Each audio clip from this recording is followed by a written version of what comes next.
Sejam muito bem-vindas ao nosso primeiro APMP Cast em homenagem ao nosso Dia Internacional das Mulheres.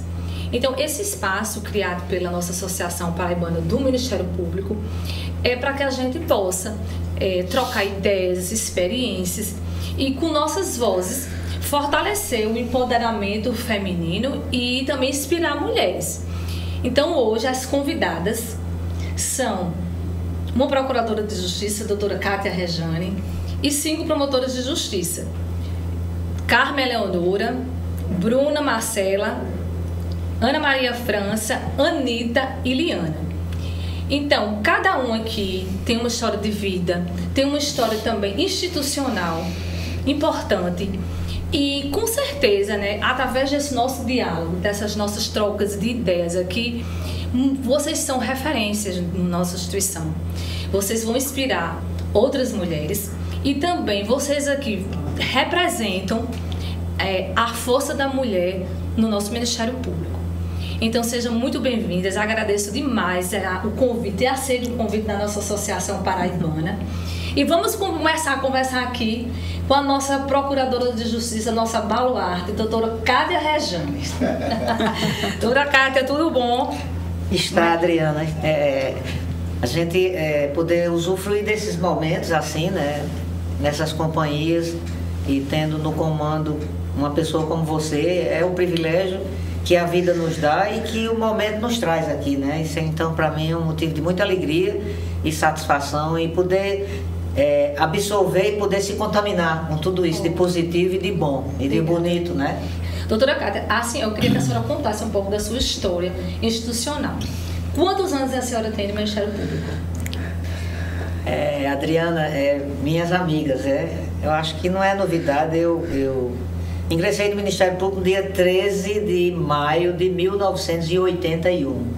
Então, aí já dá o tempo que eu ingressei, o tempo que eu passei, que eu tenho de instituição, Antes da Constituição Federal, Sim, e um período em que, assim, a posse de nós, promotores de justiça, foi numa sala, não foi perante o colégio, foi numa sala, o Procurador-Geral deu posse a nós todos, os 11 primeiros que tomaram posse do concurso, e só foi isso. Nós tivemos uma reciclagem, na época a palavra era reciclagem, fizemos uma reciclagem de 1 semana, e depois, vai embora cuidar da tua vida. E qual foi a sua primeira comarca? Eu não, assim, eu entrei como substituta na época, que era o concurso foi para promotor de justiça substituto, como está atualmente, porque houve aquela história da inversão, a mudança, e sempre voltou ao original como está hoje. E assim, de início eu tirei 60 dias de férias em Belém de Caiçara, que tinha uns parentes que tinham fazenda nas proximidades, é bem rápido, eu não quero tomar tempo, mas tinha uns parentes que tinham fazenda nas proximidades da cidade, e é um fato pitoresco, mas verdadeiro, que eu vou contar. Sim. Então eu não tinha como me hospedar, porque não tinha hospedagem, tinha um dormitório em que os caminhoneiros paravam os caminhões, e ou eu ficava ali ou eu ficava ali, então eu fiquei na fazenda. Então o que era que acontecia? O meu percurso para chegar da fazenda, que era dentro da cidade, até a cidade era de cavalo. Isso aí, sim, eu estou falando a verdade. Entendi. De cavalo, da fazenda até a entrada da cidade. De Hamilton Cavalcante, que é nosso parente, Irenita Bronzeada, minha prima. Conheço. Então eu vinha até a entrada da fazenda, da cidade então o oficial de justiça me apanhava e eu ia para o cartório. As audiências eram realizadas no cartório. Então eu fiz 60 dias. E foram 60 dias assim, em Belém, nesse sistema, Eu não tinha café da manhã, o café da manhã era um copo de leite, porque eu estava na fazenda. E aí foi assim, a máquina Hamilton, doutora Adriana? A Hamilton, datilografia, sim, com papel carbono, porque não tinha como, não existia impressora. Tem que ter a segunda via, A segunda via para dar o carimbo de recebido. E o primeiro parecer em processo de casamento, eu vou falar porque é pitoresco, viu? O primeiro parecer em processo de casamento, uma grande coisa, Mas o que é que acontece? Aquela coisa assim que você entra na instituição, Você tem que dar conta daquilo que você assumiu, né? E eu recebi um patuado de processo, né, de parecer de casamento. Quando eu olhei assim, eu falei, eu não sei fazer isso. Mas, meu Deus do céu, né? Então, assim, tudo foi assim. Eu era, na época, muito jovem, quando eu ingressei no Ministério Público, né? Na idade, assim, mas... Primeira comarca Belém, depois de Belém eu tirei umas férias de Marco Navarro, e depois fiquei um tempo substituindo ele em Alagoa Grande, e em seguida fui promovida para Pocinhos. Minha primeira titularidade foi Pocinhos. Pocinhos. E quais os desafios que a senhora enfrentou, né, naquela época quando a senhora tomou posse, onde a mulher ali era minoria? Quase que não existia. Quase que não existia. Na minha época não. Houve a senhora passou por alguma situação por ser mulher? Várias, né? Assim, a gente, principalmente por ser mulher e jovem, quando eu lembro, foram fatos que aconteceram, que são vários, mas que marcou muito. Em Belém, quando eu cheguei, era a Dona Maria, com o doutor Xavier, do cartório, e todo mundo conheceu esse pessoal, né? E quando eu cheguei lá, eu cheguei para dar parecer em processo, para tomar pé da pauta de audiências e tudo. E eu fui tratada como uma funcionária do Tribunal de Justiça, que veio pegar os processos para levar para João Pessoa. Nós vamos protocolar os processos para você levar. Aí eu parei assim, falei, mas eu não vim pegar processo, eu sou a promotora da comarca. Aí ninguém acreditou, né? Mas assim... A discriminação eu senti, mas não me abateu, porque eu senti em Pocinhos. Quando cheguei em Pocinhos, que era promotora titular já, e aí eu fui fazer um júri, porque havia uma disputa política na época, era muito acirrada a questão política, e também a bandidagem também, né? Que havia umas fortes influências de alguns bandidos, alguns ex-militares, não eram mais militares, mas que estavam num grupo de extermínio na época, e eu fui fazer um júri em Pocinhos. E os júris geralmente eram realizados na Câmara de Vereadores na época, né? Porque não existia fórum, não tinha sala de promotor, não existia isso. Isso era, né? Então aí quando eu atravessei a Câmara de Vereadores, fui entrando, tinha um grupo de senhores, eu não estava paramentada, não estava de beca, lógico, né? E eu ouvi quando um deles falou, um negócio desse, aí manda uma mulher vir fazer isso. Aí eu parei assim, continuei andando, lógico, eles não sabiam que era eu, não tinham identificado, né? E aí eu fui fazer o julgamento e não comentei nada com o juiz da época era João Tagino, né? Gente da melhor qualidade, foi ótimo para mim a experiência, ter encontrado pessoas maravilhosas durante a minha vida de início, né? Como profissional e como pessoa também.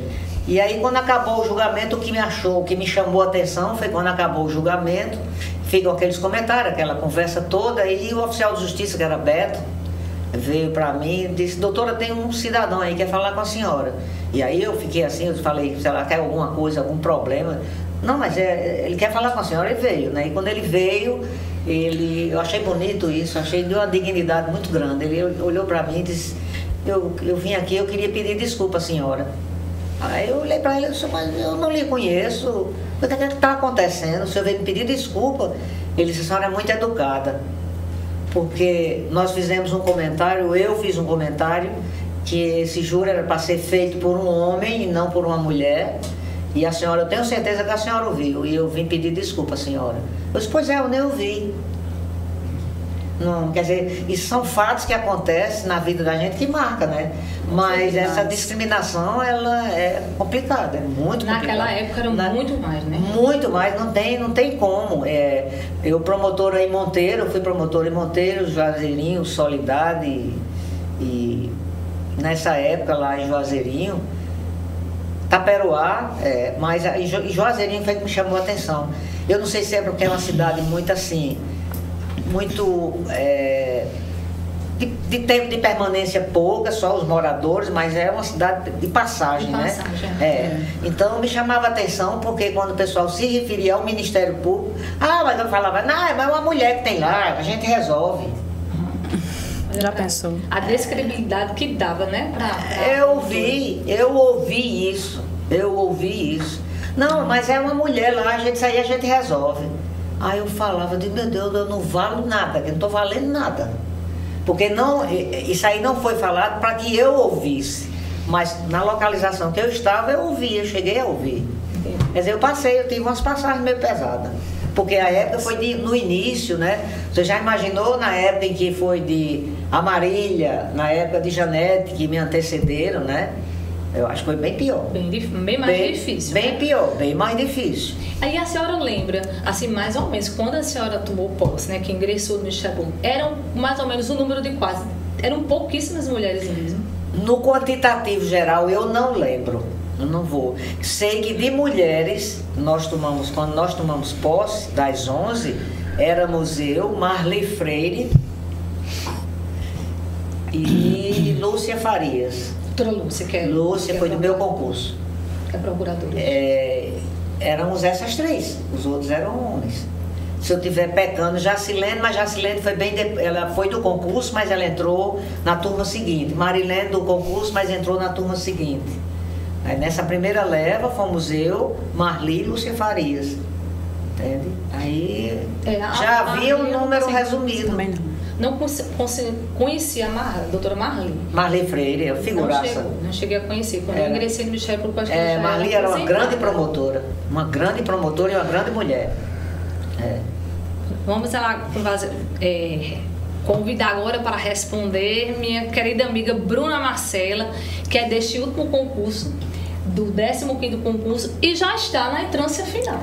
Isso é uma maravilha, né? Como a carreira, né, hoje está rápida. Como está diferente. Está diferente. Bruna antes já tinha trabalhado no Ministério Público, né? Isso, Bruna? Já, fui assessora durante quase 5 anos. Eu passei por vários procuradores, né? Eu comecei com a doutora Altanilza. Quando eu ingressei no Ministério Público, a doutora Altanilza. E como demorou um pouco a sucessão de doutora Altanilza, acabei trabalhando com vários procuradores.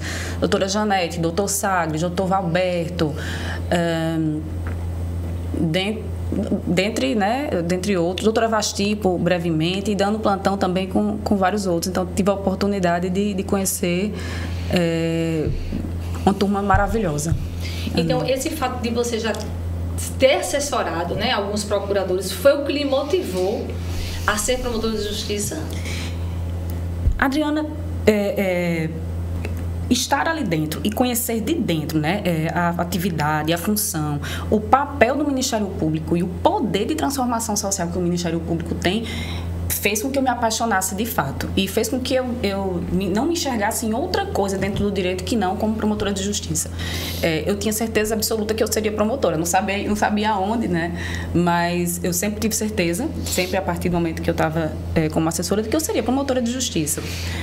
Já pela oportunidade de ter trabalhado, né, com tantos nomes de muita competência lá dentro. Então, eu tinha essa certeza de que seria promotora de justiça. E pelo poder de iniciativa que a gente tem. A gente está vivendo momentos tão difíceis, né, na nossa sociedade. E o poder que a gente tem no sentido da possibilidade de mover, de poder de iniciativa mesmo, que nós temos de modificar a sociedade, de contribuir, né, com cada localzinho em que a gente está, às vezes de maneira individual, mas sobretudo no macro, né, no coletivo. Acho que a gente foi isso que me motivou. E para a gente, né, que somos do Ministério Público, foi uma tremenda alegria o ingresso de Bruna, que você tão vocacionada. Você, graças a Deus, conquistou seu sonho, né? Tão sonhado sonho, que era o ingresso do Ministério Público. Você sofreu algum tipo de desafio ou dificuldade como mulher para chegar a atingir esse seu sonho? De ingressar na carreira do Sim. Ministério Público.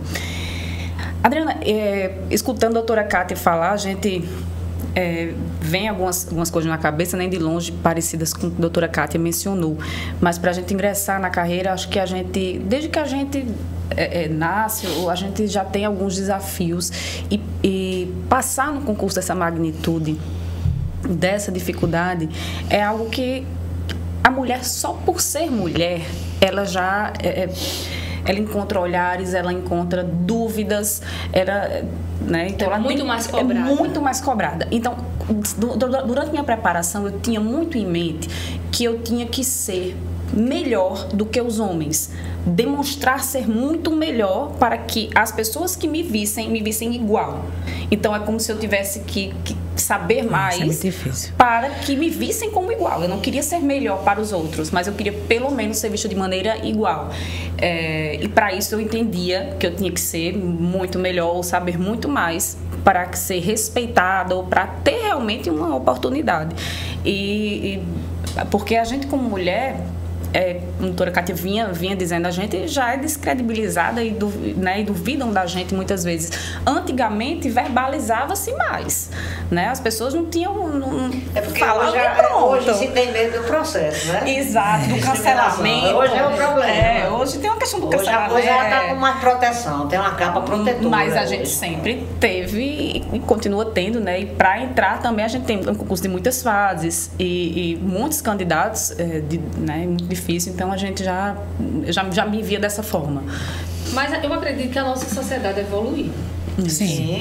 Em relação ao respeito. E as próprias mulheres também estão conquistando o seu espaço. Você estão sabendo ocupar o espaço. A Polícia Militar, antigamente, a senhora foi auditora. Não tinha. Eu fui promotora da Auditoria Militar, não tinha mulheres. Era uma outra, A Polícia Militar, para você ingressar no concurso, até o ano passado, era 30% das vagas. Hoje em dia, não. Hoje elas entram em igualdade. Igualdade de vagas. De vagas, 50 por 50. Então, assim, nós temos avançado, mas ainda temos muito, né, a se conquistar, né? Tem muita coisa cultural também, né? Que a gente já melhorou bastante. Demais. Mas eu acho que ainda tem um percurso ainda a ser ultrapassado, né? Exatamente. Agora, nossa querida Carmel Eleonora, né? Uma mulher forte, aguerrida, minha querida amiga Carmen. Grande nome da instituição. Até o nome dela já é forte. Carmen Eleonora. Já nasci com 105 anos, né? O pessoal dizia. Um nome forte, né? Carmen, ela teve a experiência de ser mãe agora aos 40 anos. 44. 44 anos, né, Carmen? E eu pergunto a você, a maternidade, você foi mãe de Pedro I. Com 36. Com 36. E agora mãe de Mateus. Né? Então, na sua trajetória profissional, houve algum impacto do profissional para com a maternidade? Teve, Adriana. Enfim, quando eu fui ter o meu segundo filho, que não foi programado, isso não é segredo para ninguém, né? E Deus mandou, foi um grande presente. Foi difícil a aceitação. Eu já estava com a idade mais elevada, a gente já estava vivendo outras situações na vida pessoal e na vida profissional, né? Você com um filho, eu tinha um filho de praticamente 8 anos, eu já conseguia ter mais tempo, né? Tempo útil para eu desempenhar a minha função até com mais tranquilidade. A gente consegue equilibrar melhor o trabalho, vida pessoal e familiar, né? E a mulher é a base da família. E a gente tem que ter um papel importantíssimo. Esse papel a gente não pode delegar. Da base, não. A gente delega algumas funções, mas tem coisas que a gente não deve delegar. Na verdade, meu entendimento, não deve. Não pode, né? Eu entendo assim que não deve delegar. Eu na minha cabeça, eu não delego. Porque eu vejo que isso é passageiro e nós temos um retorno positivo após. Quando veio a segunda gravidez, que não foi programada, enfim, meu trabalho muito acelerado lá em Mamanguape, né? Muito acelerado, demais. A demanda, problemas no trabalho, questão da improbidade, então até minha vida pessoal ela era afetada por conta do meu trabalho, porque eu trabalhava. E isso me trouxe muitas consequências. Mas o que é que acontece? Quando veio a segunda gestação, que eu voltei da licença maternidade, eu não estava conseguindo me equilibrar bem, porque eu tinha demanda profissional de trabalho demasiadamente volumosa, mas eu tinha uma demanda em casa também volumosa. Eu estava agora com 2 filhos e meu bebê nasceu especial, uma criança fantástica que realmente transformou a minha vida para melhor. Hoje eu posso dizer que eu seja uma pessoa melhor, até mais aguerrida do que antes, mais criativa do que antes. Mas isso trouxe mais desafios, né? Mas eu posso dizer que eu acho que a maternidade em qualquer das suas idades, ela traz sempre pontos muito positivos. Contudo, a maturidade também nos traz uma forma de ver diferenciada e a gente consegue, mesmo nas dificuldades, a gente consegue se sobressair, porque a gente vai saber, pela maturidade, como faz para conseguir aquele objetivo, né? Então, a gente tem condições. Talvez se eu tivesse tido essas duas maternidades e nessas condições mais novas, eu não tivesse a sabedoria de hoje. Então, hoje eu consigo ter, eu digo, um equilíbrio. Trabalho e casa. Agora, isso também não é fácil de chegar nesse equilíbrio. Você acompanhou, passei por dificuldades psicológicas, sentimentais, mas tudo deu certo, está dando muito certo. Graças a Deus. E eu fui o seu oposto. Eu fui mãe nova demais. Aos 20 anos. Que são outros desafios. Fui mãe também. Muito. Fui mãe aos 20, aos Talvez 21. muito pior. Eu entendo muito pior, porque você não tem a maturidade, você não tem a sua organização financeira, não é? Não tem a definição ainda. Os desafios são muito maiores, eu fui mãe aos 20, aos 21 fui mãe da segunda. Eu não tinha maturidade, não tinha independência financeira. E em decorrência, né, da maternidade muito precoce, o meu lado profissional se estendeu muito. Quando eu passei 10 anos sem estudar e eu voltei a estudar, eu tinha 30 anos.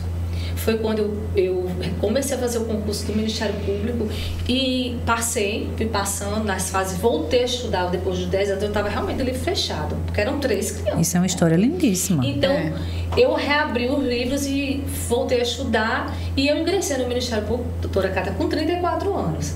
Maravilha. Porque foi em decorrência da maternidade precoce. Mas isso é uma maravilha, história de vida bonita. Bonita, né? você conseguiu Mas é com Carmen diz, não é nada os desafios. Não, tudo aquilo que se consegue de positivo e de bom na vida tem a luta, tem o sacrifício. Você não é fácil, nada Não. é fácil. O que é fácil, ele perde muito sentido, você não valoriza aquilo. A essência do que tem sentido, do valor verdadeiro. Né? O fato de você falar, talvez você tenha ingressado com uma musculatura talvez maior do que qualquer outra. Exatamente. Você vem com a maternidade no meio. Eu só vim conhecer depois. Você já entrou diferenciada. Exatamente. Não é fácil, né? De jeito nenhum. Você lidar Bem com diferente. os desafios de um concurso Outra público, visão. né? Entrou com outra visão, ela entrou com outra a maternidade visão. é difícil. Exatamente. Quando eu estava estudando para concurso, eu morava na casa dos meus pais. Né? Trabalhava já, mas morava na casa dos meus pais. Eu era casada, não tinha filho, não tinha outras responsabilidades. A minha responsabilidade era mudar de profissão, porque eu já tinha uma, mas eu não gostava. Eu queria algo diferente. E fiz meus projetos de vida e consegui, mas de uma forma diferente. Eu tinha condições de estudar 12, 14 horas por dia. Eu tinha condições, eu não tinha ninguém esperando por mim para que eu cuidasse. É diferente. Contrária, que ela tinha 3 filhos, né? Quem tem filho e consegue. Né? É totalmente diferente.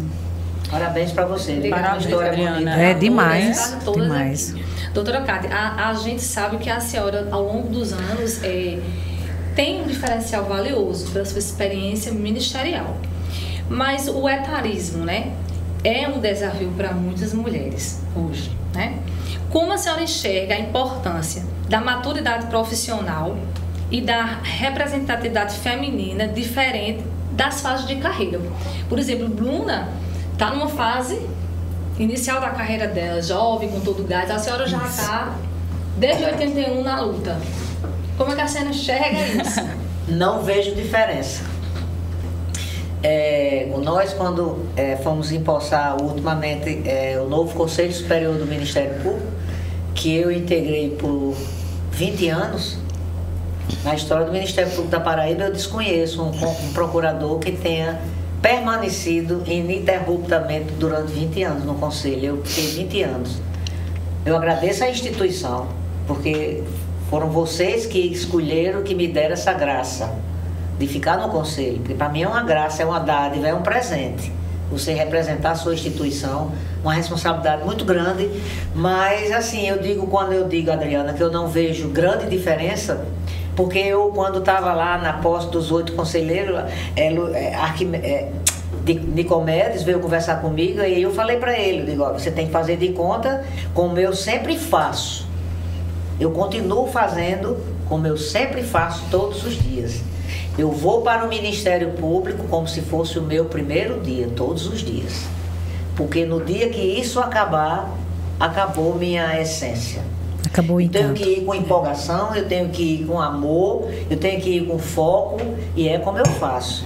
Agora, aquela questão do etarismo, isso aí é um pensamento meu. Eu admito, assim, pensamentos contrários, posições contrárias, isso aí nunca vai acabar. Isso aí nunca vai acabar. Existe uma evolução desenfreada da mulher. Você for ver a evolução da mulher na política, nas instituições, houve uma evolução gritante. Mas acabar não acaba não. Sabe por quê? O que existe é uma disputa desnecessária.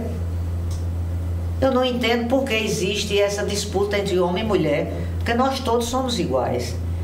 Se bem que eu vejo a mulher como uma porta mais elevada, com os devidos respeito aos homens. Eu não tenho nada, não tenho preconceito. Para mim, todos nós somos iguais. Mas o que eu vejo na mulher, a mulher conseguir conciliar. Isso é muito difícil. O homem não consegue conciliar. Me perdoe, que eu tenho consegue. 3 filhos homens, eu tenho um marido fantástico, meu pai foi fantástico, meus avós paterno e materno fantásticos, mas mulher nenhuma faz o que nós fazemos. Homem nenhum, aliás, desculpe. Porque o que é que acontece com a mulher? Ela tem aquele privilégio de fazer 10 coisas ao mesmo tempo. É incrível um negócio desse. Bem E feitas. ela faz de forma bem feita, ordenada. Então é por isso que eu acho que isso aí está evoluindo cada dia que passa, principalmente com esse momento que nós estamos vivenciando, da internet, do mundo virtual. A tendência é sempre melhorar e as mulheres estão disparando. Elas não estão só evoluindo, elas estão disparadas. Isso é uma grande verdade. Agora, o preconceito, eu particularmente vejo assim como uma coisa assim que ainda existe, infelizmente, que não deveria existir. Porque se eu entro numa disputa para exercer uma atividade, exercer uma profissão, cumprir uma tarefa, vamos dar os braços, dar as mãos e fazer junto. Acaba com esse negócio de falar, não, porque eu sou mulher e você é homem. Não existe isso. Eu quero ver a finalização daquilo ali. A ferramenta nós vamos usar igual. É isso aí. A ferramenta é usada de maneira igual. Você é uma promotora, ele é um promotor, nós vamos trabalhar igual, não existe diferença.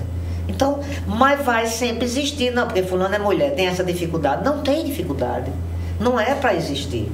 Mas eu vejo atualmente a coisa evoluindo de uma forma fantástica. Eu vou fazer só um adendo. Pois não, desculpa. Essa evolução, ela trouxe também uma sobrecarga maior para a mulher. Lógico. Isso. Então, essa sobrecarga, ela tem que também ser analisada e a gente tentar chegar mais na frente a esse equilíbrio. Porque a mulher, hoje, ela tem que ser uma profissional fantástica, igual aos colegas homens do trabalho, né? Então, eu ganho igual ao meu colega promotor, eu tenho minhas atribuições igual ao do colega, eu tenho que fazer meu trabalho igual ou melhor. Pronto, a verdade é essa. Isso. Então, profissionalmente, a gente tem que ser igual. Mas saindo ali do profissional, nós temos uma outra sobrecarga que, em regra, o homem não leva. A mulher é a base da sociedade, a base da família. E dessa base da família, ela leva uma sobrecarga materna, ela leva uma sobrecarga na organização da casa, ela leva uma sobrecarga ela com ela mesma, porque a mulher tem que estar mulher bonita. Existe uma competitividade entre as mulheres, que isso tem que ser reavaliado. Isso. Não é para existir competitividade entre nós, né? pelo amor de Deus. Mas infelizmente existe. E é uma realidade. Então, a mulher, ela tem que estar... Isso aí é sinônimo de nem sei o quê. Mas justamente, então, a mulher, ela tem que estar profissionalmente igual bom, nós casadas aqui, as 4, nós tem que estar profissionalmente igual aos nossos companheiros, né? A gente tem que estar cabelos bem ajeitados, as unhas feitas, o rosto organizado, tem que cuidar da saúde, fazendo exercício físico, que é necessário, alimentação. Leva pro médico, tá, meu bem? Se o filho tiver doente, sei o que leva. Se o filho tiver algum problema errado na escola, filho seria, se o filho tiver algum problema, se tiver algum problema na escola com o seu filho, foi um problema da mãe. Cadê a mãe desse menino? Não é assim? Não é assim? Cadê a mãe? Não tem mãe. Cadê a mãe desse menino? Isso. Quando a criança, ou adolescente, ou jovem, ou até já adulto, ele se sobressai, é filho de fulano. Aí fala o nome do pai. É filho de fulano. Isso é cultural. Isso é cultural. Muito que melhorar, muito que evoluir, porque ainda existe. É desse jeito. Se a mulher, ela tá... É longo. Doutora, se a mulher tá bem profissionalmente, se a mulher tá com a casa em ordem... Não precisa elogiar, não. Não, com a casa em ordem, tá com os filhos bem, tal, mas ela tá descuidada com si próprio, porque não teve tempo de se cuidar. Olha fulana toda desleixada. Tá acabada. A mulher tá acabada. Então, isso é muito complicado. A sobrecarga feminina, chegou a... Tivemos, assim, tudo na história, são as fases, né? Nós tivemos as fases das conquistas. Antes que eu perca o feeling da coisa, né? Aí o que é que acontece? Talvez esse seja o preço que nós mulheres tenhamos que pagar por nós ingressarmos na seara de competitividade, de igualdade com a masculinidade. O homem, aliás, masculinidade não com o homem. Então, eu acho que esse é o preço. Porque até então, a mulher ela não teria nunca condições de suportar a carga que o homem só faz aquilo ali. O homem só faz... Então, tu quer fazer... Então, tu vai fazer, mas vai ter que fazer isso aqui, ó. Exato. A gente tem uma acumulação, né? Aí é por isso que a sobrecarga, aí o que é que existe? E que adoece. Para tirar isso aí da mente humana, é cultural, a questão está impregnada, entendeu? Vem de décadas, isso aí é um trabalho, futuramente eu tenho fé em Deus que eu vejo isso aí, eu já vi uma evolução muito grande, desde o tempo que eu ingressei na instituição até agora, eu já vi uma evolução fantástica, do tempo que eu ingressei até hoje. E eu nunca fiz um comentário, no meu tempo não era assim, não, graças a Deus que está sendo assim. Vamos procurar crescer. Não é procurar diminuir, nem trazer pontos negativos, não. Negativo fica para trás, nós vamos elogiar aquilo que está sendo feito. Por nós, mulheres. Pela instituição, que é um conjunto. Agora, nós, mulheres, integramos a instituição, acho que quase metade, né? Somos mulheres, quase metade, né? O percentual. Metade. É quase metade. Quase metade. Certo, mas eu acredito que sim, quase metade. Quase metade, né? Já é um percentual muito elevado, entende? Nós somos agora, isso aí eu lembro que eu vi alguém falando, isso era um índice do ano passado, não sei se ainda está assim atualmente. O Nordeste é onde está a maior concentração de número de mulheres do Ministério Público, mulheres. Nós, Nordeste. E nós, na Paraíba, o ano passado, nós éramos o 8º estado, se eu não me engano. Que tinha mais mulheres. Mais mulheres. Não sei como é que está esse índice atualmente. Então, foi a evolução. É isso que eu vejo, entendeu? A evolução está vindo. Agora, nós temos que, eu penso assim, eu como tenho um pouco mais de experiência, um pouco mais de pancada, né? E já levei muitas pancadas também, não é fácil, como todas nós levamos, mas eu vejo que para se continuar nessa evolução positiva, como vem acontecendo, nós temos que procurar manter essa linha. Nós estamos mantendo essa linha em termos de mulher, em termos de educação, em termos de postura, em termos de dedicação. A gente tem que procurar dar o gás e fazer funcionar. Não adianta você chegar aqui para o procurador-geral que lhe deu uma missão e você dizer, meu filho estava doente, eu não tive tempo. Não, você foi receber uma missão, cumpra a missão. Eu vejo dessa forma, para poder funcionar. Não importa se você é mulher, se é homem, a missão foi dada, você tem que cumprir. Agora, quando existem outros atrapalhos, ou existem outras formas de você solucionar, tudo bem. Isso aí é uma questão de administração, você administra. Mas isso aí não pode prevalecer. Então, a evolução, ela vem, agora ela não vem da forma que nós precisamos. Nós precisamos desse reconhecimento, mas ela não vem. A gente tem que absorver isso, que é de uma forma lenta. Ela já está bem mais, ela está com uns 70 quilômetros, vamos dizer assim. Porque antes era 20, né? Agora nós já estamos na evolução com 70, 80. Exatamente. Então já é muita coisa. Agora, isso não significa que nós paremos, deixemos de fazer o que nós estamos fazendo, porque de uma forma ou de outra a gente contribui para quê? A evolução de uma comarca, de um município, de uma população. A saúde não é só, é tudo, né? Você vê, é a infância, é saúde, é política, tudo o Ministério Público está envolvido. E a gente, o trabalho pela democracia, pela igualdade, a mulher, ela sai numa linha muito diferenciada disso aí, porque ela tem o poder, eu acho, não sei, eu vejo a mulher com um poder maior de consenso, de sensibilidade. Então ela usa isso aí e o resultado é muito mais positivo. Favorável, né? Muito mais favorável. Então tem que saber usar essas ferramentas que ela tem disponível, que toda mulher tem. E enquanto isso ainda edifica uma família. E edifica uma família. Como é? Enquanto isso ainda edifica uma família. Muito. Muito. São e na muitas associação missões. nós também evoluímos, porque nós somos agora a maioria mulher, só tem Alex de motorista. Na associação, né? Cadê o pobre de Alex? Cadê Alex? Procurei aqui. Tá só de Alex. ele. Grande funcionário Grande você funcionário, tem, é rapaz, é um verdade. espetáculo. Bruna, como você enxerga a presença de mulheres em espaço de poder, né? E como isso influencia as novas gerações, como a sua? Adriana, eu estou me inspirando e absorvendo muitas palavras de doutora Kátia pela experiência que ela tem, mas acho que, sobretudo, a gente vem com essa velocidade dos 70 km por hora, ocupando esses espaços de poder, influenciando, né, novas gerações. É como se nós estivéssemos dando um recado: olha, é possível. E, ao mesmo tempo, a gente demonstra a nossa capacidade, nossa eficiência no trato com essas questões. A gente mostra: olha, não estou aqui só porque eu sou mulher, ou não estou aqui porque eu mereço, estou aqui porque sou uma profissional. E a gente entrega resultados, muitas vezes, com muito mais eficiência, né? Então, a gente dá esse recado também, da importância da representatividade feminina, da quebra, né, do estereótipo, como bem exemplificado aqui também. Mandaram uma mulher, deveria ser ao contrário. Que bom que mandaram uma mulher. Tem que mudar essa tecnologia, tem que mudar. Que bom que foi uma mulher, né? Porque a mulher, ela tem... Nós vamos ouvir isso, a gente vai ouvir isso, a gente vai inverter isso aí, né? E quando a gente estava conversando aqui agora sobre sermos o 8º estado.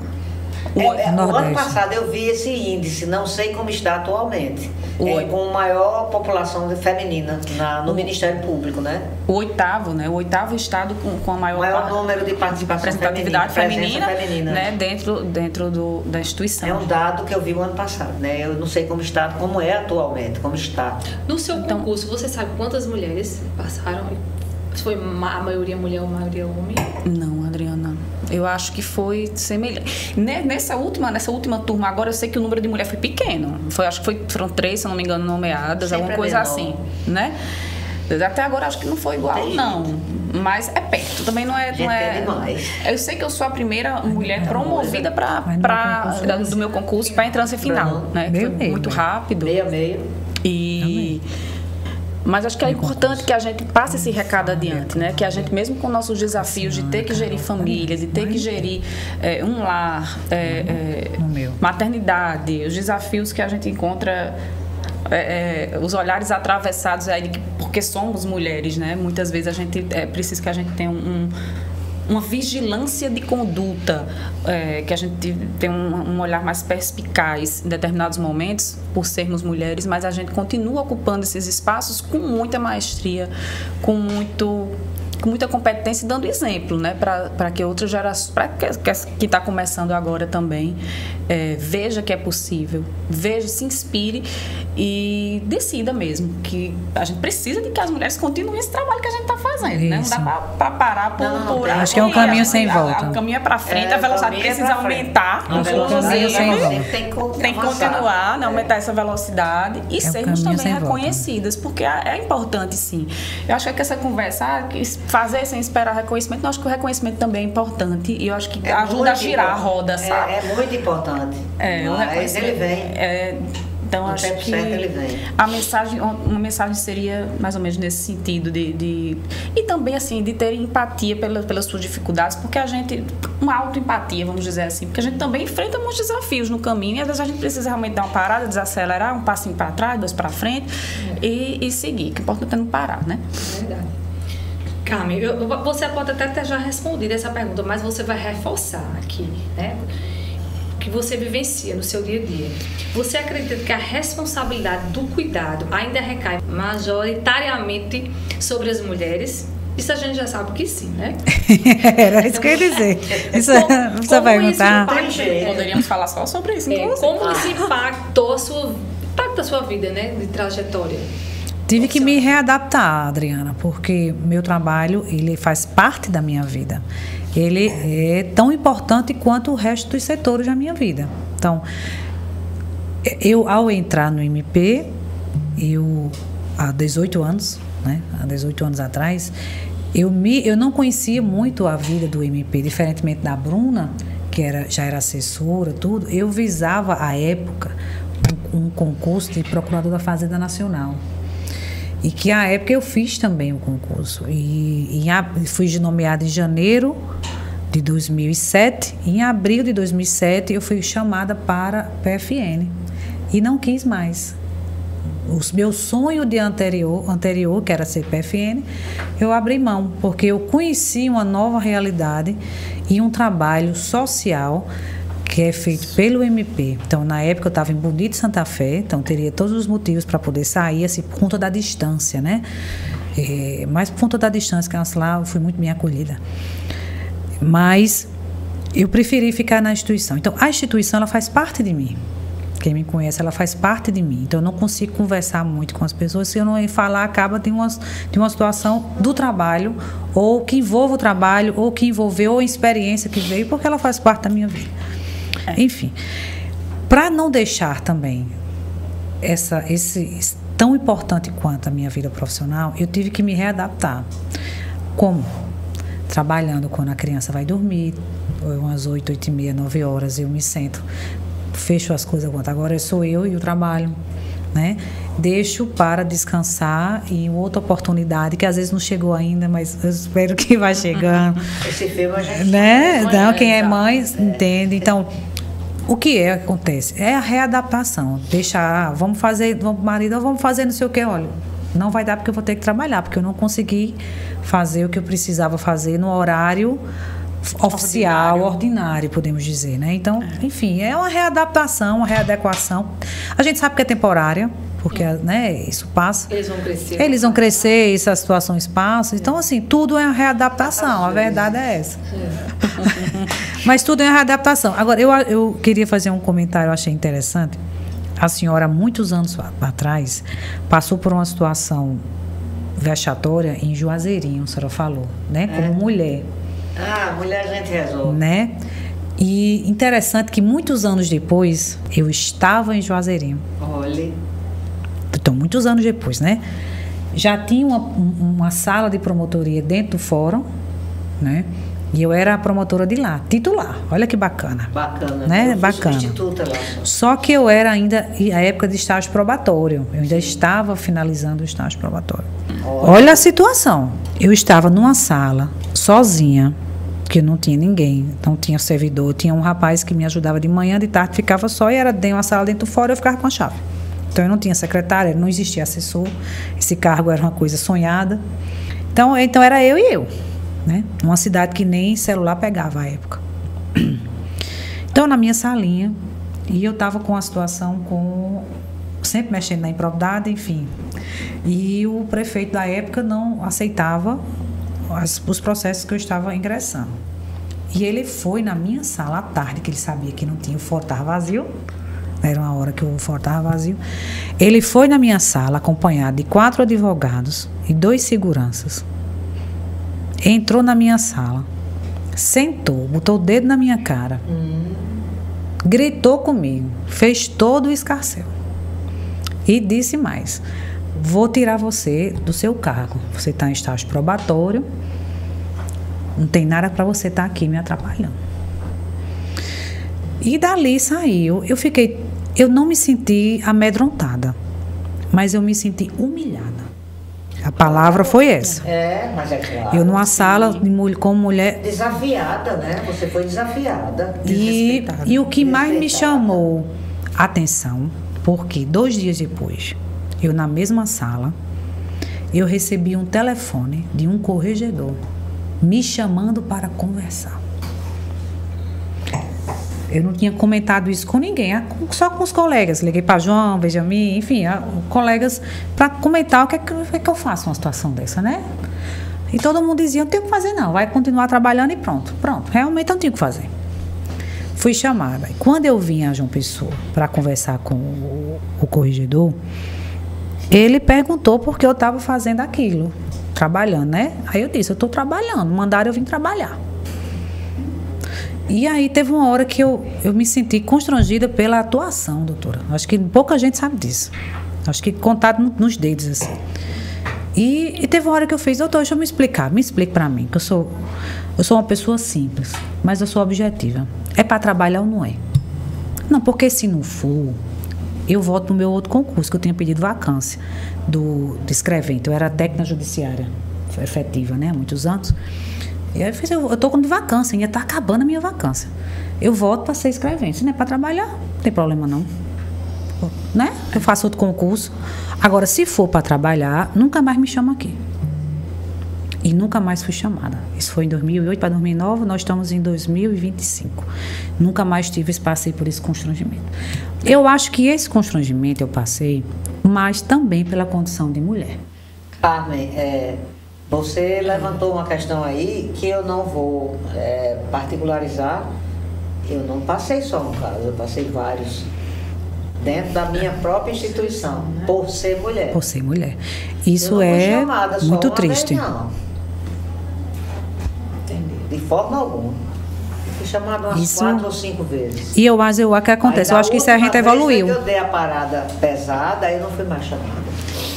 Eu acabei de entrar e eu já passei, eu imagino, então, de olhar então assim, ela, tão novinha. É por isso, jovens, eu digo jovens porque vocês têm um pouco de menos tempo do que eu acredito muito no que nós estamos presenciando, vivenciando, que é essa explosão, né, de evolução da participação da mulher.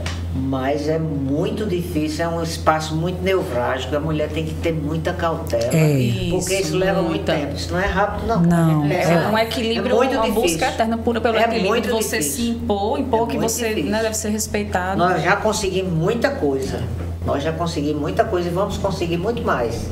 O negócio, o segredinho do bolo é mantermos o equilíbrio, mantermos a postura e a competência, que é o mais importante. É verdade. Né? Pois bem, chegamos ao final e eu gostaria de agradecer demais a senhora doutora Cátia, né, que é um exemplo, né, para todas nós aqui, mulher forte, aguerrida.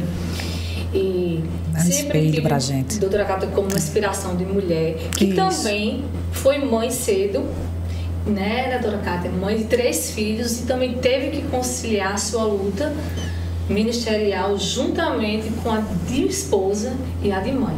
Adriana, você está finalizando, eu quero deixar um agradecimento aqui e a você em especial, mais uma vez reforçar esse agradecimento, dizer do privilégio, né, que Deus me dá de estar podendo ainda vir para cá conversar com vocês, e o privilégio de ter sido convidada por você, pela grande mulher que você é, nossa presidente, né, da associação, pelo exemplo que você está dando de administração, que nem começou ainda, mas você já disse para que veio. Já está dando recado, já está dando a sua não é coisa de feição. brincadeira, já está aí a coisa, as cartas ela já jogou. É verdade. Então eu quero deixar o meu agradecimento, a minha gratidão e dizer que eu estou sempre à disposição.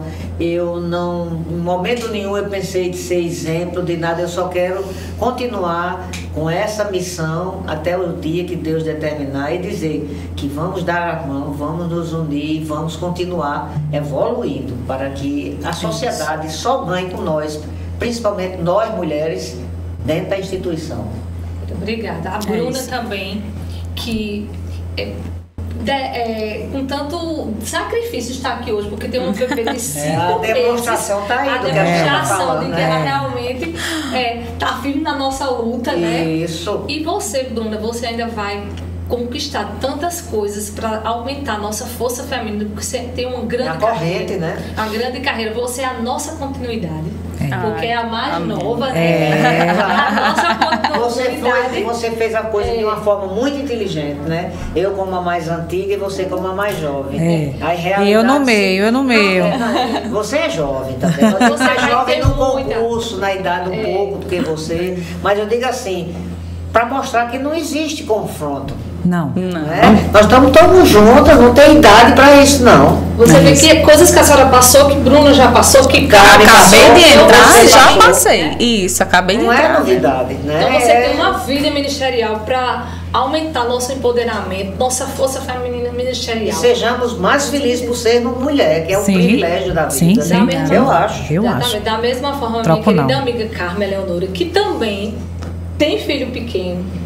Isso. Se dispôs a vir aqui para contribuir com esse diálogo, para fortalecer, né, a nossa voz feminina no nosso Ministério Público. E eu lhe digo, Carmen, como mãe de 3 filhas, toda essa abnegação que você está passando, toda essa sua renúncia, tudo passa. Eu sei disso. Passa e passa rápido. É muito rápido. Por isso que eu tento equilibrar. Eu sempre uso essa palavra, equilíbrio. Entre o que eu preciso fazer agora, certo? E o que eu vou receber no futuro, porque a gente constrói, tudo é uma construção, né? É uma construção no trabalho, do dia que a gente toma posse até o dia que a gente se aposenta, é o nosso nome que a gente vai construindo. Em cada canto que a gente passa, cada parecer que a gente apresenta, cada reunião extrajudicial, cada mudança social que a gente faz, é uma construção. Você não constrói um nome. Diferenciado, que são realidades novas. Você não constrói do dia para a noite, né? Não constrói. Do mesmo jeito na nossa família. Né? A gente não constrói uma família do dia para a noite, nem cria um filho do dia para a noite. Então, tudo é uma construção. Então, eu tento tentar esse equilíbrio. Eu quero agradecer demais o convite, certo? Você, tantas mulheres do MP, você lembrou de mim.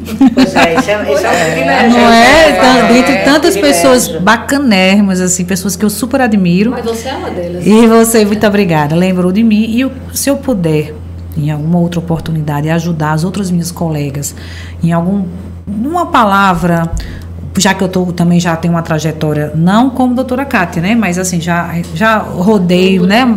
De serviço público, 23 anos, de MP, 18. Então, talvez consiga contribuir com alguém, para alguém, né? Para dizer, olha, faça assim, faça assado, ó, tenha paciência aqui, tenha um pouco mais de sabedoria na resolver de outra forma. Todos os dias eu tenho esse tempo que tenho de Ministério Público, todos os dias eu aprendo uma coisa. Tem um desafio, né? Tem um desafio. Então é isso que você está falando. Todos os dias é um novo começar, um novo E aproveitar também eu também quero agradecer a Adriana pelo convite, dizer que além de uma satisfação, assim, foi com grande entusiasmo. As dificuldades são grandes que a gente enfrenta para vir aqui, a gente tem que novos desafios também como mãe agora, mas foi com muito entusiasmo, Adriana, que eu recebi seu convite, e também como o Carmen se colocou à disposição, também me coloca à disposição, porque o que a associação sempre, né, precisar. Obrigada. E é isso, eu acho que é uma luta constante pelo equilíbrio, porque o equilíbrio é difícil da gente alcançar, o trabalho, a família. É uma luta, a mulher tem uma missão fundamental, né? Indelegável, mas que a gente vai conseguindo calcar os degraus constantemente. Então, muito, muito obrigada a todas vocês, e tenho certeza que todas vocês aqui dignificam demais nosso Ministério Público. Todas quatro. Todas quatro, né? É. Presidente. Eu também, né? Lógico. Obrigada, minha gente. Obrigada. Maria França, minha colega de concurso, hoje está em que promotoria, Ana? Titulada a 7ª Promotoria de Santa Rita. De Santa Rita, né? Ana, como eu já lhe conheço, porque você é minha colega de concurso, sei que você tem uma história de vida muito bonita. Você veio de raízes simples, não é isso? Isso mesmo. E construiu uma trajetória de sucesso, que foi chegar ao tão sonhado, né, concurso Ministério Público. Eu queria saber quais foram os desafios que você enfrentou nesse caminho e o que lhe motivou a seguir em frente. Adriana, eu acho que a Anitta já conhece também minha história. E toda vez que eu falo na minha história eu me emociono. Mas assim, o maior desafio foi enfrentar o preconceito. A entrar em mundos e universos que as pessoas não acreditavam que eu chegaria. Muitas pessoas da vizinhança, muitas pessoas chegavam para mim, para minhas irmãs, dizendo que era impossível a filha de um jardineiro e de uma empregada doméstica chegar a algum lugar. Inclusive, assim, teve episódios que a gente foi confrontada a isso. Eu me lembro bem um episódio que aconteceu lá em casa. A gente morava em Mandacaru. E tinha 3 filhas. Meu irmão, que chegou depois, não tinha chegado ainda. E chegou uma pessoa da alta sociedade, da época daqui de João Pessoa, para falar com minha mãe. Para pedir para que uma das filhas fosse morar com ela, que ela daria o estudo, mas uma de nós ajudaria. E aí minha mãe disse, não, fulana, eu não vou mandar filha minha, não. E aí eu me lembro bem que eu estava sentada no sofá com as minhas irmãs e essa mulher disse, ô Severina, e você acha que filho de empregada doméstica chega aonde com estudo? Aí minha mãe era bem humilde, inclusive analfabeta, sabe? Despediu-se, muito educada, aí olhou pra gente e disse, estudem para nunca precisar passar pelo que eu passei. E a gente seguiu a risca. As 3 filhas e o filho. E nessa trajetória foram muitos desafios, sabe? Tanto na faculdade de Direito, que ninguém acreditava que a gente ia passar, saindo de colégio estadual, que a gente estudou quase sempre, desde a 5ª série até o 3º ano a gente estudou no colégio estadual. Olivina Olívia, Carneiro da Cunha, Liceu Paraibano. E assim, a gente não tinha nem o dinheiro para fazer a matrícula no vestibular. A gente teve que participar da fila para ser isento dessa taxa. E quando a gente estava fazendo vestibular, todo mundo chegava para a gente e dizia, não está vendo que isso não vai dar certo? Ninguém acreditava, ninguém confiava. Mas alguma força interior dentro de mim dizia, não, eu não vou acreditar no que as pessoas estão dizendo. Eu sabia intimamente, não sei por força de quê ou de quem, mas eu acreditava que a gente ia chegar onde queria, sem nem saber aonde. Porque meu maior sonho da vida, de infância, era ser médica. Eu queria a todo custo ser médica. E meu pai, né, com toda humildade, ele dizia, minha filha, não faça para medicina. Você vai perder esse vestibular, não tem condições de passar, vai perder 1 ano de estudo, porque eu não tenho condições de pagar cursinho, e aí você vai ter que, não sei o que vai ser, faça para qualquer outro concurso, faça qualquer outro vestibular. E aí eu peguei o ônibus com minha irmã e disse, meu Deus, eu não sei o que fazer, porque meu sonho era ser médica. Aí ela disse, mulher, tu conversa tanto, faz para direito. Faz para direito. Aí eu disse, eu vou fazer para direito. E passei. Aí deu tudo muito certo. A força, os desafios de trabalhar, de ir para a faculdade, onde todo mundo tinha carro e poucos não tinham, iam de ônibus. Mas assim, quando eu olho para trás, eu não tenho nenhuma mágoa do passado. Das pessoas que nos humilharam, e teve muitas. Tudo isso fortaleceu. Hoje eu sou grata por tudo que a gente precisou passar. Eu precisei passar, minhas irmãs. para que a gente dê valor a tudo que a gente conquistou com o nosso próprio esforço. E ser exemplo para muitos, com a nossa vida, os nossos familiares. Eu sou uma das únicas formadas, uma das primeiras que se formou na minha família. Então, é um exemplo. E suas irmãs também, Ana? A minha irmã também passou no mesmo vestibular, ela passou para enfermagem, hoje ela é capitã do quadro de saúde da Polícia Militar. A minha irmã, a terceira filha, ela nunca gostou de estudar, mas ela tem um emprego desde jovem, de 17 anos que ela trabalha, ela é bem estabelecida numa empresa no ramo privado. E meu irmão também fez questão de estudar, também estudou muito e hoje trabalha no ramo de TI, de computação. Então, graças a Deus. Então, todos, né, alcançaram, né, esse espaço de cada um, né, o seu sucesso e a independência. E a independência. A independência. E meu pai, eu acho que muitas pessoas conhecem meu pai aqui em João Pessoa. Porque meu pai, ele criou a gente numa barraquinha. Aonde a gente trabalhou também, porque era obrigada a trabalhar. A gente foi praticamente criada como homem, não tinha diferença. A gente não era por ser mulher que ele protegia, não. A gente tinha que trabalhar. E até hoje, quem passa no Pedro Gondim sabe quem é meu pai. Quem passa ali naquela rua de trás do Magazine Luiza, tem uma barraquinha na esquina. E ele ainda está lá até hoje. Não porque as filhas não queiram. É porque ele faz questão de estar lá, ele não quer depender das filhas. E aí ele fica lá até hoje. É porque também é uma coisa que ele gosta, né? A gente já tentou tirar, mas ele não quer sair de jeito nenhum. Ele gosta daquilo. Então, até hoje, ele tem o maior orgulho das filhas, sabe? Eu imagino. E ele sempre disse, olha, se eu morrer hoje, eu morro feliz. E minha mãe faleceu, vai fazer 25 anos, justamente, Adriana, na época do nosso concurso, que foi homologado em abril de 2020. E minha mãe estava muito feliz. Mas 7 dias depois ela rompeu o aneurisma e ela morreu. Ela chegou a lhe ver alcançar a aprovação do concurso? Chegou a ver no dia 19 de abril de 2020 foi homologado o concurso. E meu pai era muito festeiro. Até hoje é. Eles de 2020? De 2020. Não, 2000. Do ano 2000. Aí meu pai é muito festeiro e ele queria fazer uma festa. E minha mãe disse, por que você não faz a festa? Vamos fazer essa festa depois?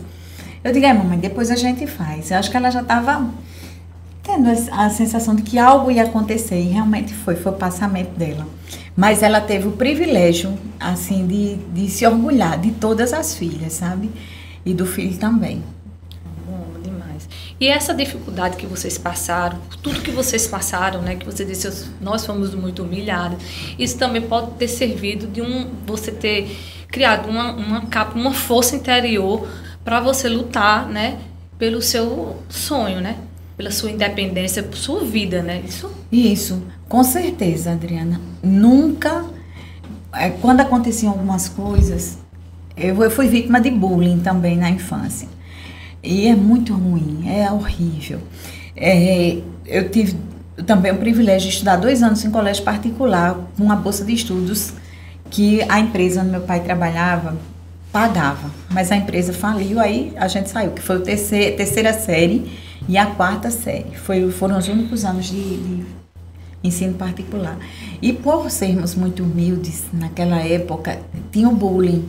E eu sofri bastante. Eu trouxe isso comigo, essa carga de eu não conseguia me expressar em sala de aula, porque todas as vezes tinha um grupinho que vaiava. E isso me limitou demais. Eu tive uma vida acadêmica que eu não conseguia abrir a boca para perguntar nada.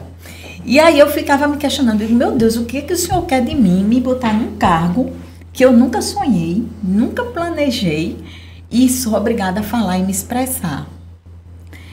Ou seja, foi um desafio que só uma força interior, que eu também não consigo explicar de onde vem, que me fez chegar onde eu cheguei. E eu olho para trás e agradeço. Teve episódio também estava perto do concurso, desse nosso concurso, já tinha aberto as inscrições, mas eu não estava estudando com o afinco que tinha que ser. E aí aconteceu um fato. Eu era funcionária da Justiça e naquela época, em 98... Então, você já tinha passado no concurso anterior? Eu já tinha passado no concurso. Então, assim que você se formou, só para contextualizar, para a gente entender a ordem cronológica, você se formou, aí passou no primeiro concurso? Não, na verdade, durante o curso, houve o primeiro concurso das serventias judiciais do Tribunal de Justiça. E aí eu fiz esse concurso. Eu estava no 2º ano de Direito e passei. Tá. Na época o cargo era escrevente, hoje é técnico judiciário. E eu era do quadro do Tribunal de Justiça, me formei, aí teve o 2º concurso. Aí eu fiz para escrivã, que hoje é analista judiciário. Aí passei também. E estava conformada, né, lá. Me inscrevi para Ministério Público, mas não estava, assim, querendo estudar muito. E aí aconteceu um fato que eu fiquei muito magoada na época. Fui atender um juiz, naquela época tinha férias forenses, acho que a Anitta lembra, que era janeiro e julho. Fui servidora também. Também, né? E era um juiz por vara. E esse juiz, ele atendia nas varas cíveis e varas de família. E ele pediu um processo porque atendeu um advogado e o advogado reclamou do cartório. E só tinha eu no cartório, todos os outros estavam de férias. E quando eu fui com o processo lá, ele me confrontou com relação a uma certidão. Eu disse, o senhor orientou. Aí, cada vez que eu ia explicar, ele não deixava. Aí eu disse, quando ele finalmente me deixou falar, eu disse, doutor, se o senhor quiser, eu dou uma certidão agora que estou lhe entregando. Aí ele disse, pois faça agora. Quando eu me sentei para certificar, ele disse, aqui não, no seu chiqueiro. Na frente de advogado, na frente de estagiário. Eu saí lá com licença e fui chorar, né? Dei a certidão, chorei e cheguei em casa chorando. Aí minha mãe disse, minha filha, o que é que esse homem tem que você não pode ter? Aí eu disse, mas mamãe, ele é juiz. Ela disse, e você não pode ser também, não? Aí eu disse, sabe do quê? Eu vou estudar para esse concurso de Ministério Público. E comecei a estudar, e estudei mesmo. E você, a gente tava na mesma lida. Na mesma luta. Na mesma luta. E cheguei aonde cheguei, sabe? Então eu devo muito a ela também, que ela nunca deixou a gente baixar a cabeça. Nunca deixou a gente ser vítima. Nós não éramos vítima. Nunca colocou a gente num lugar onde a gente não podia estar. Embora, pela condição dela de ter servido muito, desde os 13 anos que ela era empregada doméstica, ela tinha muito assim um medo que a gente fosse humilhada. De tudo ela fazia para a gente evitar confronto, evitar briga, para a gente ficar sempre na nossa passividade, mas lutando. Então, eu agradeço muito a criação que eu tive. Foram muitos desafios, mas hoje eu sou quem sou por ter passado por tudo que eu passei. Como eu disse, que isso deve ter fortalecido a vocês, suas irmãs, né? Todas somos muito fortes. Isso é uma coisa que eu tenho certeza que você passa para os seus filhos. Passo. Eles sabem dessa origem. E, assim, eles têm o maior orgulho também. E Ana, assim, apesar de ter tido uma vida assim, né, que foi difícil, mas a Ana sempre foi uma pessoa alegre, né, de um astral, né? Nunca vi Ana Maria cabisbaixo, sempre foi uma pessoa sempre, assim, alegre, divertida, nunca deixou assim, nem o passado lhe contaminar de alguma forma, né? Exatamente, Adriana. Eu acho que eu aprendi, assim, um pouco a encapsular as dores, sabe? Deixar numa cápsula guardadinha, porque eu aprendi também, e até Bertrand adorava essa frase que eu dizia. Eu dizia, a dor é minha, o coração é meu, pode sangrar. O semblante é do próximo, deve sorrir. É de Santo Agostinho. E eu trouxe isso para a minha vida, sempre trouxe isso. Ninguém tem nada a ver com o que eu passo. Eu tenho que entregar para o público que eu atendo, para os amigos, o meu melhor. E o resto eu resolvo comigo mesmo, em casa. Com a terapia, né? Terapia em dia. Enfim, é assim. Muito bem, Ana. Você realmente é um exemplo, viu? De força e superação, né? Liana Carvalho. Liana, hoje você está onde suas atribuições? Qual delas? Pois é, vai dizer todas, né? Pra gente Eu acho que a principal nessa matéria é a coordenação do Núcleo de Gênero, Diversidade e Igualdade Racial, dentro do Centro de Apoio da Cidadania e Direitos Fundamentais. Bem, Então, vamos lá para a primeira pergunta que tem tudo a ver com você. Qual o impacto das políticas públicas para mulheres no combate ao machismo? É bem complicado, é uma questão complexa, não é de uma resposta só. Assim, são vários impactos e várias questões que o machismo contamina. E são várias vertentes que ajudam a combater também. Então, a gente pode exemplificar, por exemplo, políticas públicas no ramo da educação, porque a gente pode investir desde a base, para que as crianças sejam criadas de uma forma diferente da que a gente foi criada. Porque eu costumo dizer que nós recebemos inconscientemente, pelas gerações passadas, uma educação machista e que a gente precisa desconstruir todos os dias.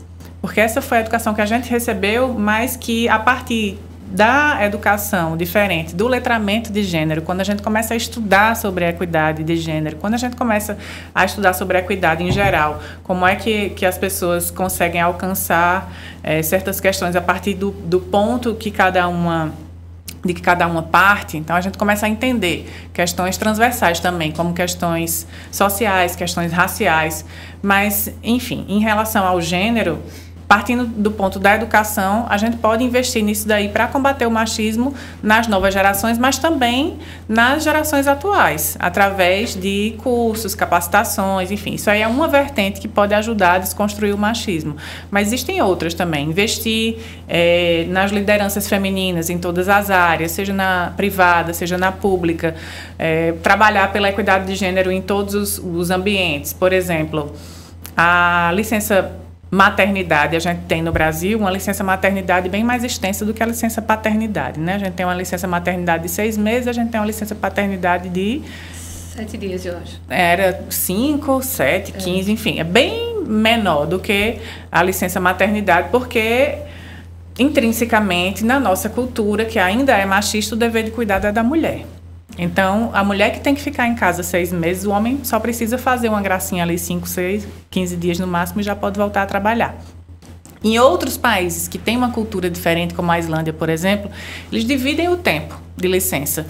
O casal, se for o caso, se não for uma maternidade solo, uma paternidade solo, enfim, eles podem dividir o tempo, escolher. Não, eu fico 3, você fica 3. Eles têm, vamos dizer que eles tenham 6 meses em conjunto. E aí eles definem quanto tempo cada um vai ter. Não tem essa definição pelo poder público ou pela política pública de como vai ser o dever de cuidado com aquela criança. Então, são várias questões. A gente ainda está discutindo. No nosso país, recentemente, teve que ter uma lei para dizer que mulher e homem têm que ser remunerados de forma igual, apesar disso já estar na Constituição. Mas teve que ter uma lei de equiparação salarial. Então, são várias questões de políticas públicas que podem ajudar a combater o machismo. Não é só uma área, são muitas. E tem que ser, assim, a cada dia, em cada momento, em cada local onde a gente chega, a gente precisa sempre conversar e tentar desconstruir. Anitta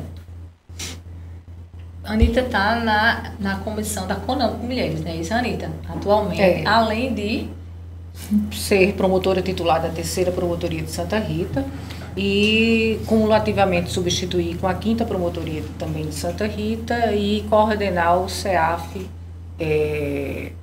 do Ministério Público. Ministério Público, né? Então, Anitta, você está à frente do movimento associativo, né? E acompanha de perto as iniciativas voltadas para a igualdade de gênero. Quais avanços você destacaria no ambiente associativo, tanto em nível nacional como estadual? Avançamos muito, Adriana. Eu já estou em movimento associativo há aproximadamente 20 anos. Porém, em 2018, eu entrei para a comissão de mulheres da CONAMP, logo que ela foi instituída, e naquela época as coisas ainda estavam caminhando a passos lentos. Na verdade, a comissão da CONAMP ela surgiu de um debate que começou dentro da própria CONAMP em meados de 2017, e aí a partir daí o Conselho Nacional do Ministério Público lançou o projeto Cenário, que foi uma pesquisa que foi feita em todo o Ministério Público Nacional.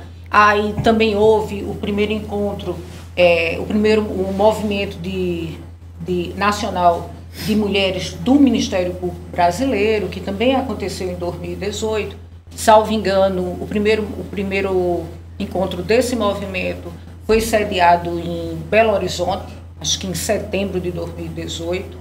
E a partir daí foi que iniciou-se todo um processo voltado exatamente para combater a desigualdade de gênero, que foi constatada através dessa pesquisa do projeto Cenário, do próprio CNMP, que à época tinha a Procuradora da República, a doutora Raquel Dodge, como presidente. Então, tudo surgiu a partir daí. E a partir daí foram avanços e avanços, né? Foi instituída a Comissão de Mulheres da CONAMP. A gente sempre teve uma participação ativa. O nosso papel ali não se resume simplesmente a debater, muito pelo contrário. A gente emite notas técnicas, a gente faz manifestações, a gente apresenta manifestações para o próprio CNMP, e até que em 2021, isso é o fruto de trabalho da CONAMP, através da Comissão de Mulheres, se criou a agenda de proteção à mulher nas questões de enfrentamento à violência.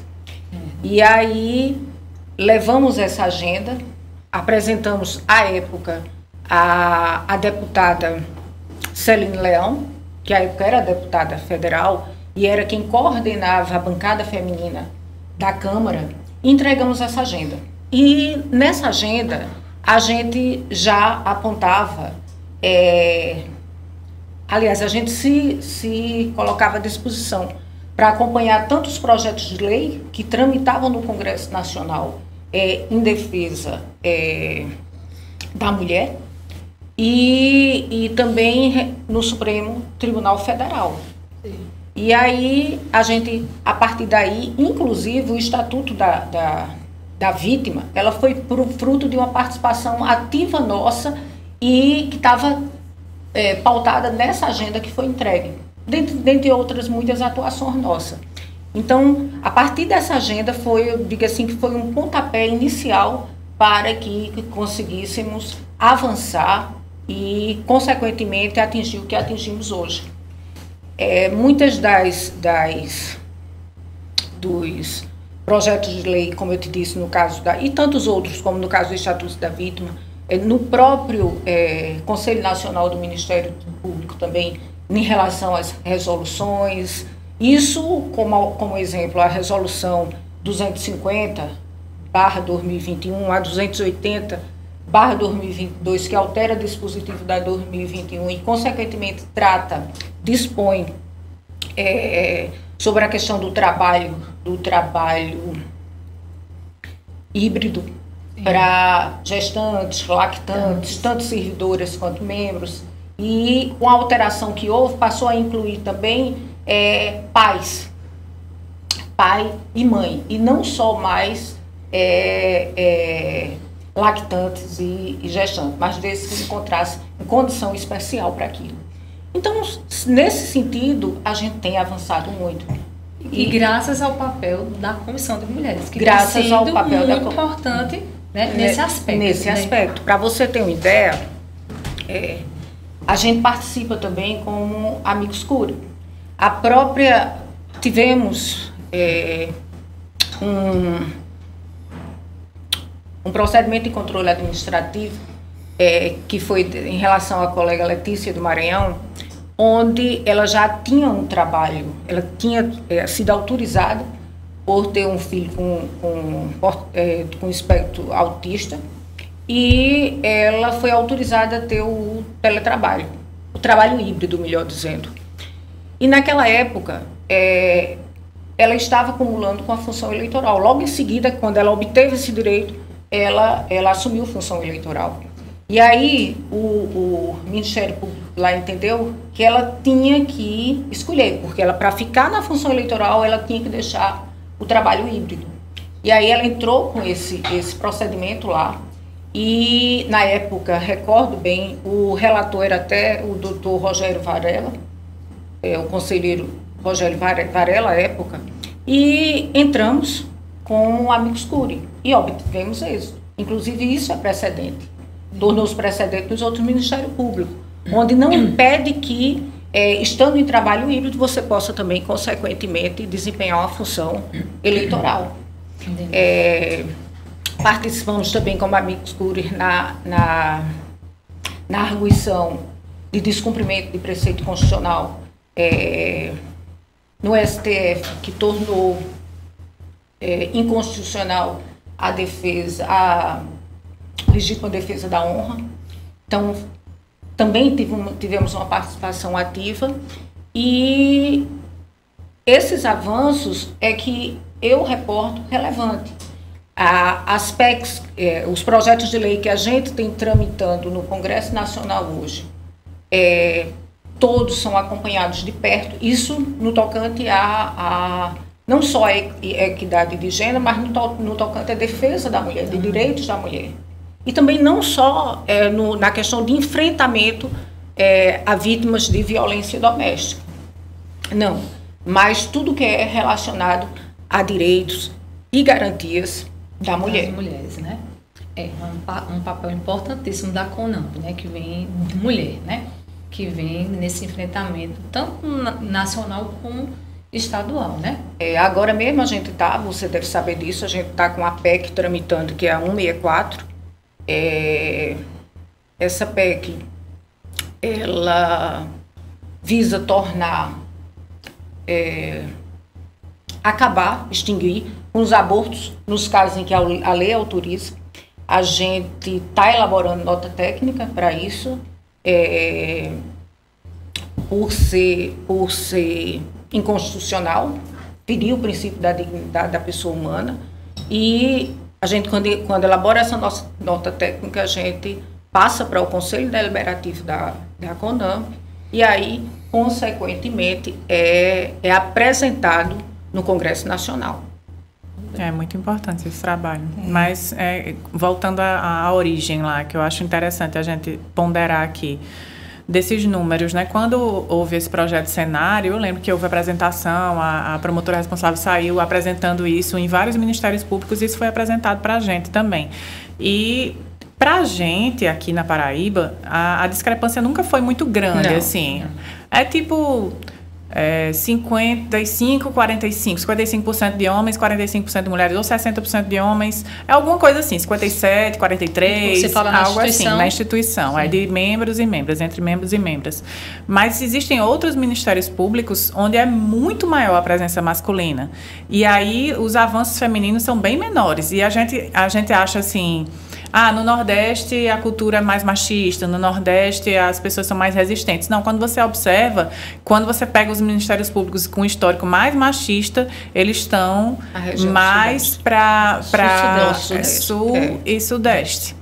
Onde tem menos presença feminina, e aí a gente volta para aquela história da desconstrução do machismo. Se você não vê as mulheres nos espaços de poder, dificilmente as decisões vão ser voltadas para elas. Então, por que existe por que existiu o ato das lactantes, das gestantes? Porque teve uma mulher que pensou. Por que teve tantos avanços no CNMP voltado para as mulheres? Foi na época de Raquel Dodge. Por que teve tantos avanços para as mulheres no CNJ, na época de Carmen Lúcia, na época de Rosa Weber, enfim, as mulheres precisam estar à frente para enxergar os seus pares, porque às vezes não é proposital, é a cultura machista mesmo, que você enxerga o que é igual ou o que você conhece. Então você precisa realmente trocar a lente, colocar uma lente feminina para enxergar quais são os direitos que as mulheres precisam. E aí eu falo das mulheres porque é o nosso assunto atualmente, mas todas as questões. Por que a gente precisa de um Ministério Público mais diverso? Por que a gente precisa de ocupação racial no MP? Por que a gente precisa de ocupação de diversidade no Ministério Público? Para ter esse olhar diverso, de fato, porque somos plúrimos. O nosso país é muito miscigenado, e é miscigenado em todas as formas. E as mulheres são a maioria da população, mas elas ocupam muito menos espaços de poder.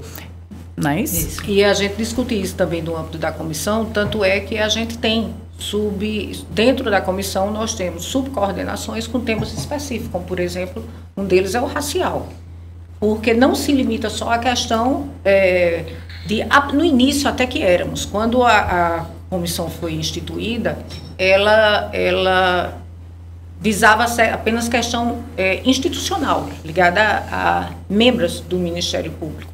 E depois a gente sentiu a necessidade de ir além.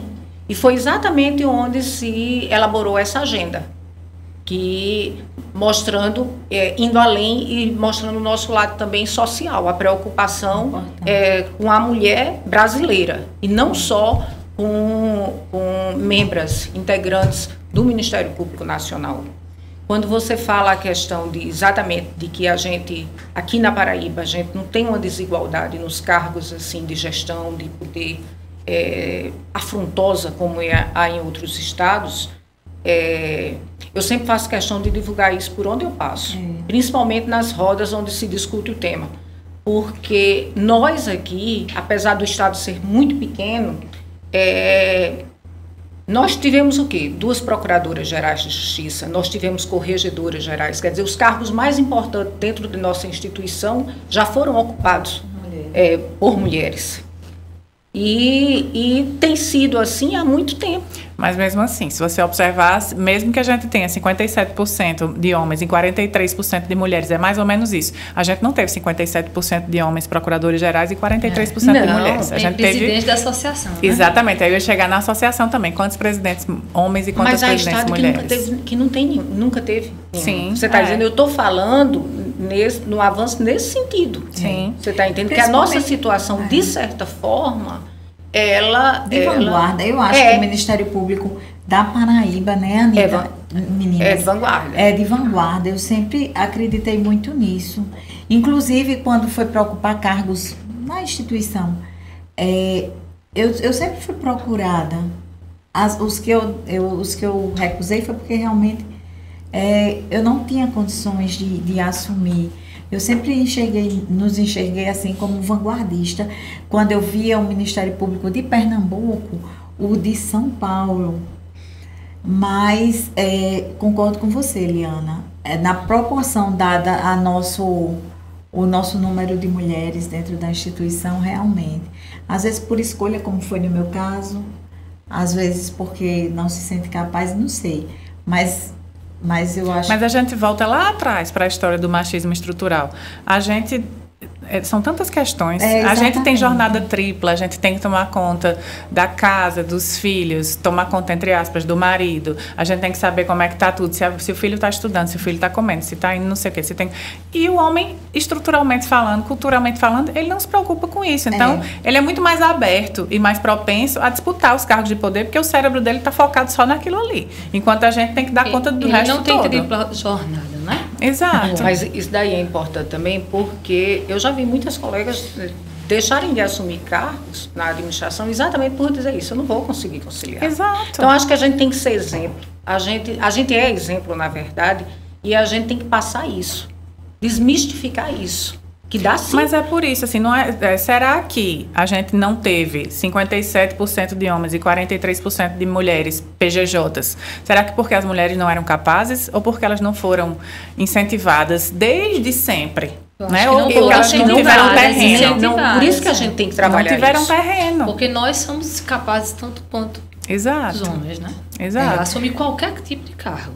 Exatamente. Nós temos o mesmo cargo dos homens na instituição, mas os cargos máximos, em geral, são ocupados por homens. Mas são cargos eletivos. Aí você para e pensa, não, mas as mulheres não estão. Há muito tempo que a gente não tem uma mulher candidata à Procuradoria-Geral. Mas por que a gente não tem uma mulher candidata à Procuradoria-Geral? Né? A gente tem que refletir isso. Muito é por causa disso, da vida pessoal que pesa. Porque a gente sabe que um cargo como a Procuradoria-Geral ou como a presidência da associação gera uma quebra em algum lado. É dedicação exclusiva. É, porque você tem que equilibrar os pratos e algum prato vai quebrar. Isso. A mulher não quer deixar o prato de casa e da família e dos filhos quebrar. A Adriana é um exemplo, ela está à frente da associação agora, mas as filhas são adultas. Né? São crescidas. Já estou numa situação mais favorável. Exato. Talvez há 30 anos atrás eu não pudesse jamais com 3 crianças assumir uma presidência. E esse foi o argumento para eu aceitar. Porque quando eu falei, não, agora minha juventude foi muito difícil, eu agora quero aproveitar, quero viajar, as meninas já estão independentes, aí Aí disseram pra mim o argumento, pronto, agora é o seu melhor momento, que nem filho você tem pra se preocupar. O melhor momento é seu, é verdade. agora. É, o momento é esse, é o seu momento. O momento é esse. Porque com certeza, Helena, quando eu tinha 25 anos, quando eu tinha 2 filhas, estava grávida da terceira, eu lhe digo com muita certeza, eu não assumiria. Eu não teria condições Exato. de assumir o cargo. E tá Que hoje tudo eu- bem, Mas né? quantos homens com filhos pequenos assumiram esse cargo? Acho que a Vários. maioria. Eu acho- Com perspectiva de gênero, que o CNJ editou e está capacitando os juízes para enxergarem os processos com essa lente de gênero, para enxergar quem são as partes ali, enxergar com a lente de gênero. Mas o protocolo é para julgamento, mas também é para comportamento, digamos assim. Quem puder ler o protocolo vale a pena. E foi editado agora o protocolo de julgamento sob perspectiva racial, também do CNJ. Então o CNJ está avançando nisso daí, apesar de que você ainda encontra juízes que nunca ouviram falar nisso. E aí no CNMP ainda não há, a gente tem se baseado no protocolo do CNJ para fazer capacitações para os promotores, para que eles enxerguem dessa mesma forma, mas o CNMP ainda não se movimentou nesse sentido. Então, é interessante enxergar isso, assim, colocar as lentes de gênero nas capacitações todas, apesar da gente saber que, infelizmente, quando a gente coloca uma temática de gênero, a Anitta está no CEAF, ela sabe do que eu estou falando, quando a gente coloca uma temática de gênero, são poucos os inscritos, são poucos aqueles que querem realmente aprender sobre a matéria. São mais ou menos as mesmas pessoas sempre que procuram se aprimorar naquilo dali. Mas a gente vai ofertando, né? E tentando avançar e tentando bater um Bater dia... na mesma porta, um dia abre. Um dia abre, exatamente. Nem que fique uma coisa... Às vezes, a questão da frequência dos cursos é estimulada por causa dos critérios objetivos, enfim. E aí a pessoa deixa ligado ali, quando é online, deixa ligado, alguma coisa vai entrar, algum tipo de informação vai entrar. Mas eu acho que outra coisa que pode ser feita dentro das instituições, e aí eu não falo só do Ministério Público, e aí eu falo de empresas privadas também, de mulheres em geral no mercado de trabalho, como um todo, é a questão do assédio, que a gente precisa falar, assim, que impacta muito o trabalho das mulheres, o assédio, porque, em geral, vem de cima para baixo, né? E aí a gente fala não só o assédio moral pode ser contra qualquer pessoa, homem ou mulher, enfim, mas o assédio sexual, via de regra, ele é praticado por um homem contra uma mulher. E aí, eu não sei vocês, mas eu fui vítima. Então, e aí você fica assim desconcertada. E olha que eu já era promotora de justiça, já exercia um cargo e mesmo assim tive que passar por isso. Meu Deus. E aí a gente fez até pesquisas na ouvidoria e tal, para ver quem é que já não precisava se identificar. Então eu estou falando abertamente. Na época você chegou a fazer algum tipo de denúncia? Não, porque é uma coisa, a vítima ela se coloca numa situação assim de, será que eu entendi direito? Será que é isso mesmo? Será que a intenção foi essa? Será que eu estou vendo errado? Será que eu estou aumentando? Isso. Será que eu tive uma impressão errada? Será que não era isso? E não foi só uma ocasião. Foram várias, foi mais de uma vez com pessoas diversas, em locais diversos, em momentos diversos da minha carreira. Mas é difícil ser uma mulher num ambiente masculino. Eu escuto isso, por exemplo, eu tenho uma grande amiga, uma amiga de infância que é deputada estadual. E ela diz o quanto é difícil ela marcar a posição dela ali.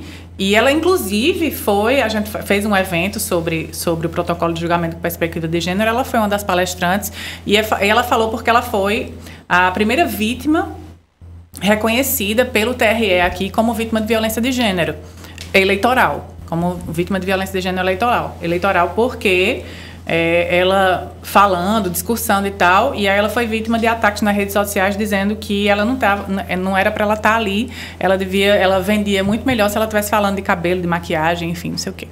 Então, por quê? Porque a mulher não serve para ocupar aquele espaço, né? O lugar da mulher é outro, né?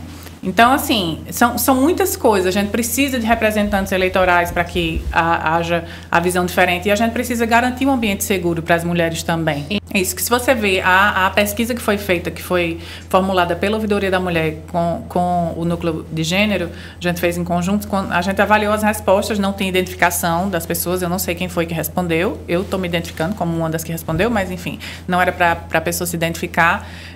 A maioria, imensa, esmagadora maioria, perguntar, você fez alguma coisa a respeito? Não. Nós fizemos também essa pesquisa. Nessa pesquisa também saiu uma pesquisa dessa da nossa comissão e foi exatamente o resultado dessa pesquisa que nos levou a fazer esse requerimento. A gente percebeu exatamente isso. Que havia situações, a gente não pode dizer que não há situações, certo? Só que elas não eram noticiadas, elas não eram... Você mesmo. Você mesmo acabou de relatar aqui que não noticiou. Mas se tivesse um núcleo implantado ali, que te desse um suporte, um apoio, com certeza você teria ido à frente. Agora deixa eu perguntar, você na época, qual foi assim o motivo para você não realmente denunciar ou procurar alguma forma de combater o assédio? Porque você esteve mais de um. Você pode, assim, como vítima, você poderia falar? Porque, no meu caso, eu digo, eu tenho o privilégio de ocupar um espaço de poder. Então, o agressor, o algoz, enfim, foi uma coisa muito sutil. Mas eu acho que era um teste para ver se tinha uma porta de entrada ali ou não. E aí o meu espanto foi tamanho que no primeiro, eu estou falando do primeiro caso, que foi dentro da instituição. No segundo caso também foi enquanto promotora, mas foi fora da instituição. Mas foi no trabalho, mas não foi dentro do MP. Mas, enfim, eu acho isso, assim, e eu entendo muito as vítimas de violência por causa disso, assim. Eu acho que todo mundo aqui já foi assediado, não só no ambiente de trabalho, mas na rua, no ônibus, no sinal. Enfim, toda mulher já passou, já foi apalpada, amassada, segurada pelo cabelo, roubado um beijo, entre aspas.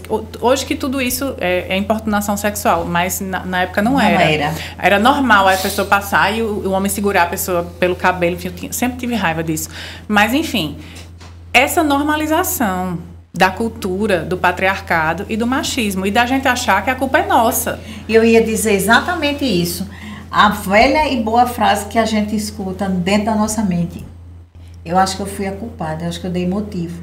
E você fica se perguntando. Não, no meu caso, eu tinha consciência livre de que eu não tinha dado motivo, mas eu ficava me perguntando, será que foi isso mesmo? Será que eu entendi errado? Será que foi? Mas também o fato da exposição é uma coisa também que poda? Claro.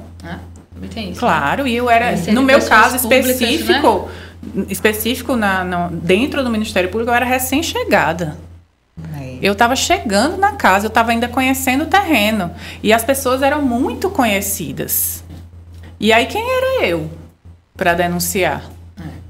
E aí isso ficou como uma penumbra na minha cabeça durante muito tempo, até eu entender que aquilo tinha sido. Eu acho que, por isso que eu falo, gente, e concordo com você, Ana, que a gente precisa aprender e desconstruir, porque não é natural. Os conceitos, eles não vêm naturalmente na nossa mente, por conta da criação e da cultura. É normal, entre aspas, um homem roubar um beijo da mulher. É normal um homem puxar o cabelo da mulher. É normal o homem alisar a mulher. É normal. A gente foi criado, os homens fazendo isso. Não precisa de lei? Precisa de lei também. Porque a gente precisa em casa, mas precisa de lei também. Porque só a cultura, ela não muda magicamente do dia para a noite. A Lei Maria da Penha tem quantos anos? E a gente ainda precisa falar de números altíssimos de violência doméstica. Então, uma coisa puxa a outra, assim. E é difícil em termos de se colocar, assim. Não denunciei. Na época, não achei que tinha sido algo tão grave, mas foi invasivo e eu me senti incomodada. E o mais engraçado do segundo episódio é que o primeiro episódio eu estava sozinha. No segundo episódio, eu estava num ambiente coletivo, com várias pessoas. E vários juízes, inclusive. E aí um deles foi me defender do assédio, falando assim, mas ela é casada, o que é que o marido dela vai achar disso? Aí eu olhei assim, eu não tenho o que achar, eu não preciso me incomodar. Então, e tem que ter o marido aí na história também. E aí, se não tivesse marido, podia? Podia, Para vocês entenderem, assim, aonde o machismo alcança. Até a pessoa que estava me defendendo, ele estava me defendendo com áreas machistas. Dizer, mas o que o marido dela vai pensar sobre isso? Mas ela é casada, você não pode fazer isso. Quer dizer que se for solteira, pode. Exato. Né? A gente vai sendo criada com isso. Mulher só nasceu para pilotar fogão. Tá dirigindo aí, só pode ser uma mulher. A gente foi, eu não sei, criada ouvindo essas frases inofensivas, mas que sempre nos colocaram no segundo Numa caixinha lugar, numa específica. caixinha. Exato. De não poder fazer as coisas tão bem. Continuando na linha do seu raciocínio que você já vem falando, quais os desafios estruturais que você acredita que ainda dificultam a implementação efetiva de políticas públicas para mulheres e como superar? É difícil por causa disso, porque a gente precisa desconstruir dia a dia. Na questão da educação, a gente precisa realmente entrar nos espaços. Há uma lei que prevê que a Lei Maria da Penha tem que ser discutida nas escolas. Isso nunca foi implementado, não está no currículo escolar, de fato. A gente tem procedimento instaurado e está cobrando das escolas que isso seja feito. Porque tem que discutir desde cedo, tem que desconstruir desde cedo. Nos grupos reflexivos de homens agressores envolvidos em violência doméstica, eu participei já de alguns, tanto coordenando o CAL como observadora antes disso. Eu participei mesmo de fiquei lá observando o grupo. E muitos diziam, esse grupo que eu participei ativamente de uma das sessões, vamos dizer assim, era já no final. E aí os mediadores, eles falavam, o que é que vocês acharam, o que foi que vocês aprenderam, para os homens, né? E a gente estava lá só observando. E eles disseram, não, eu gostei, porque na verdade muitas das coisas que eu aprendi aqui eu não sabia, eu nunca ouvi falar. Eu não sabia, por exemplo, que se eu xingasse a minha mulher era violência. Eu não sabia que não podia empurrar. Não sabia que, enfim, coisas que realmente as pessoas não sabem. Não sabem, por falta de letramento, por falta de estudo, por falta de conhecimento na base. Deixa eu só complementar. Claro. Que muitas pessoas não sabem, e nem mesmo as mulheres. Sim. Porque elas aprenderam também, tem estudos de que as crianças que cresceram num ambiente de abusos físicos, abusos psicológicos, elas tendem a repetir aquilo. Exato. E muitos deles, eles nem sequer entendem, muitos homens, muitos agressores, eles não entendem nem que a violência psicológica seja realmente uma violência, e nem as vítimas nem entendem. Delas. Patrimonial, psicológica. Elas não entendem que aquele não é comentário exatamente, aquilo é cuidado, o ciúme é o cuidado, você não é capaz de fazer isso colocando para baixo. Uma violência psicológica que ela vai se manifestando nela e ela vai acreditando naquilo. Ela vai normalizando. Normalizando. Normal. Isso aí vai sendo levado para gerações futuras. Porque Exato. o menino que é criado dentro do ambiente de violência doméstica, ele tende a repetir e praticar. Isso. A menina que é criada dentro do ambiente de violência doméstica, ela tende a repetir e procurar um parceiro que pratique com ela aquilo. Porque eles entendem aquilo como amor. Exato. Eu acho que nessa questão da educação que você fala, é muito importante, Liana. Aquelas crianças, eu sempre bato na primeira infância. Só Deus sabe o que é que elas passam nos lares delas. Então é bom que elas aprendam desde cedo. Eita, meu pai faz isso com minha mãe, ele está dizendo que é errado. Então aquilo vai entrando na mente delas e elas vão aprendendo que aquilo não é normal, aquilo é violência. É muito importante realmente trazer para a criança e para o adolescente esse conhecimento, talvez até colocar em canais nas escolas para que eles possam expressar o que passa dentro dos lares e a gente consiga também começar a quebrar esse ciclo, ensinar a quebrar. E são vários obstáculos, assim, a gente, em termos de políticas públicas especificamente, a gente tem um obstáculo grande sempre, que é a falta, normalmente, de um organismo de políticas públicas voltadas especificamente para a mulher. Assim, não tem, em geral, não existe uma secretaria da mulher, por exemplo. A pauta da mulher, ela está pulverizada em todas as secretarias. A Secretaria de Saúde vai cuidar da saúde da mulher, a Secretaria de Educação vai fazer alguma coisa da educação pela mulher. Isso aí está pulverizado. Se a gente tem um organismo de políticas públicas específico para as mulheres, como existe, por exemplo, no Estado existe a Secretaria de Estado da Mulher e da Diversidade Humana, trata só daquela pauta, mas ela não tem orçamento próprio. Entende como é difícil? Então, você até tem um organismo, mas ele não tem orçamento. Ou você não tem um organismo. E aí você vai depender do orçamento das outras coisas. Aí você bota tudo no bolo.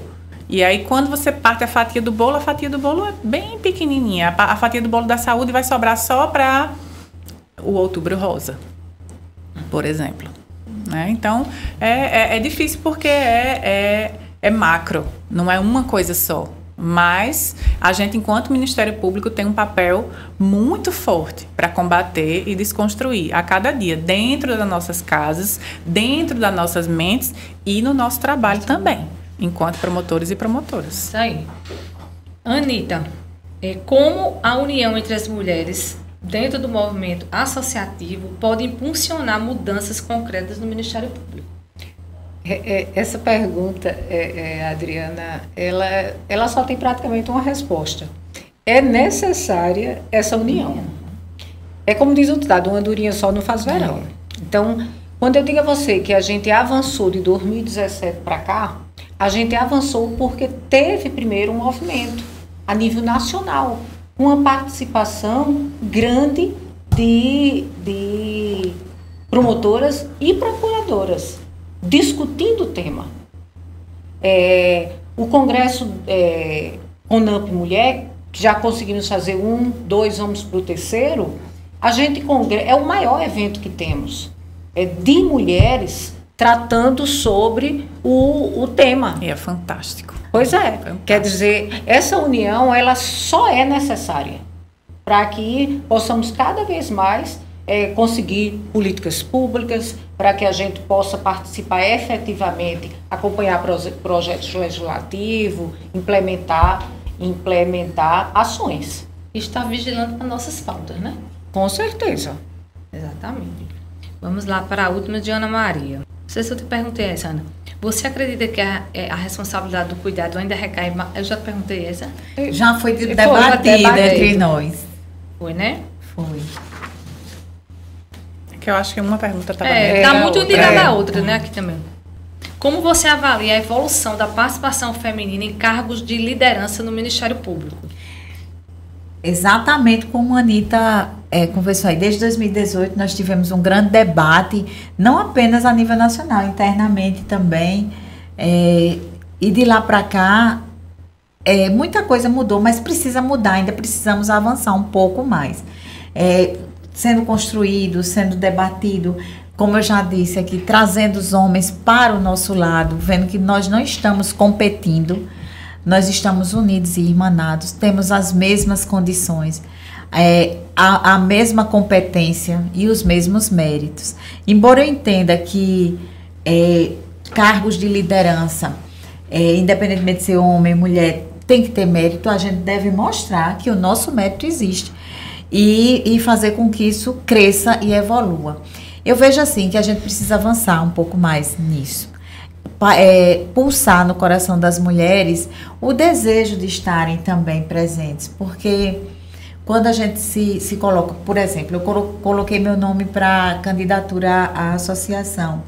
Muitas mulheres vieram para mim e disseram: eu parabenizo pela coragem, porque não vai ser fácil ser mãe para levar isso aí.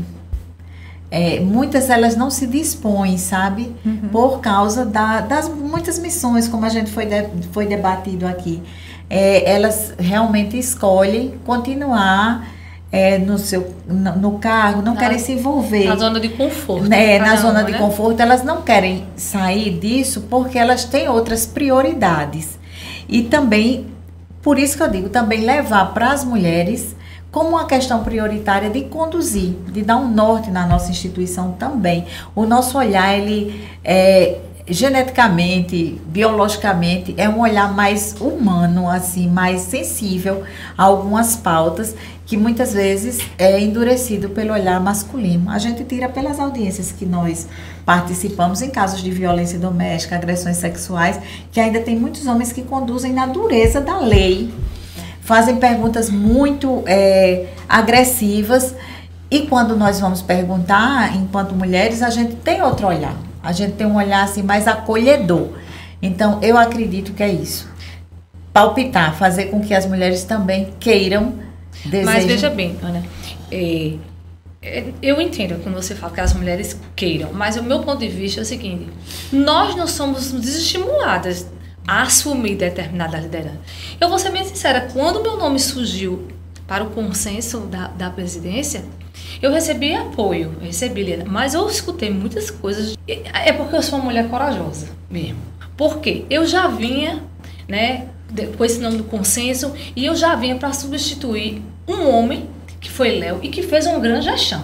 Eu vou porque eu sou uma pessoa realmente, hoje eu chegar à conclusão que eu sou uma mulher realmente, literalmente corajosa.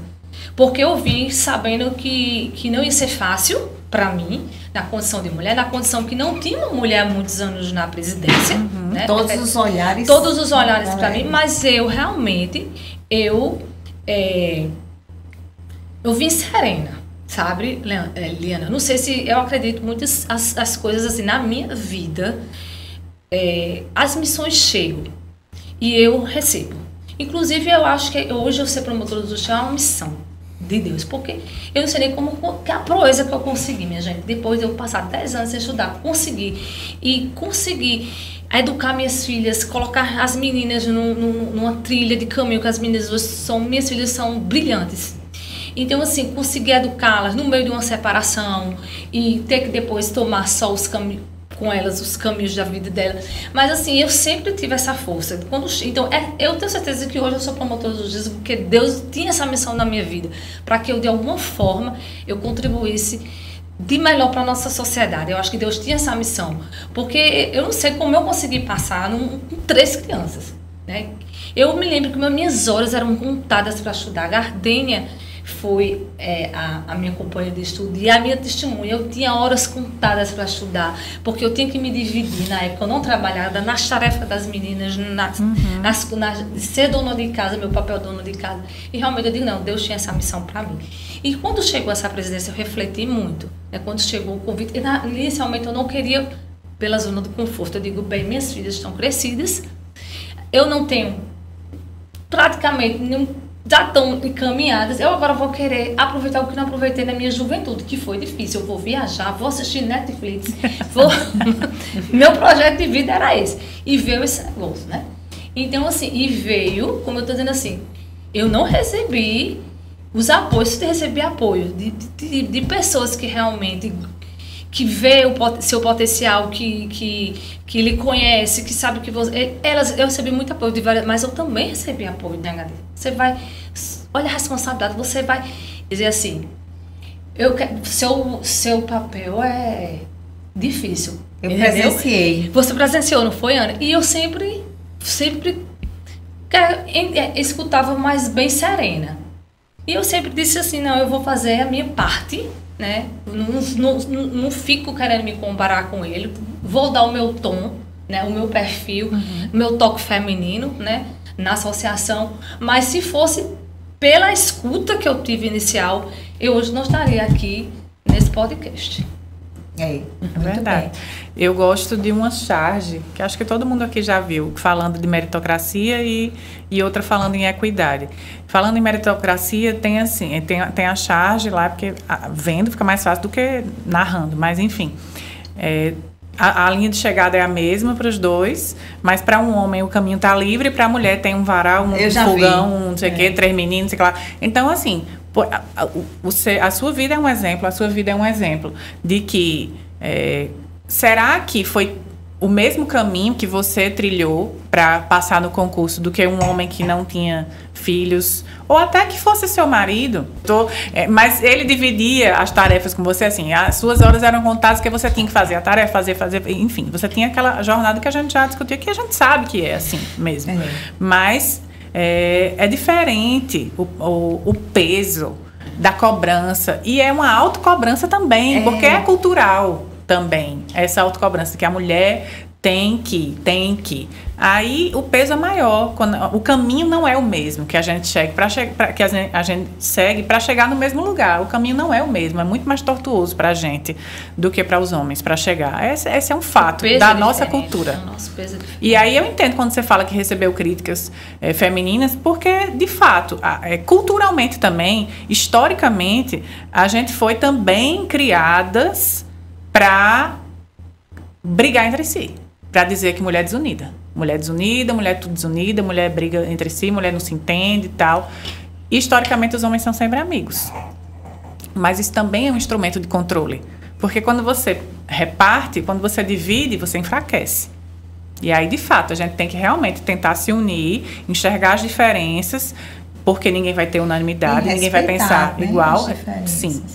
E tentar chegar no mesmo ponto, mas entender meritocracia, vírgula, porque os caminhos são diferentes, e entender igualdade de oportunidades, vírgula. Eu prefiro a equidade do que a igualdade, porque aquela charge da equidade também é todo mundo assistindo um jogo, mas uma pessoa tem 2 metros, a outra pessoa tem 1,5 metro e está em cima do banquinho e o outro não está conseguindo enxergar ali. Porque nem todo mundo é igual, né? Então, a equidade é tratar desigualmente os desiguais, porque a gente tem desigualdades. Então, eu prefiro, inclusive, o termo equidade de gênero do que igualdade de gênero, porque a gente não é igual ao homem, a gente não quer ser igual ao homem, nem a gente quer ser melhor do que o homem.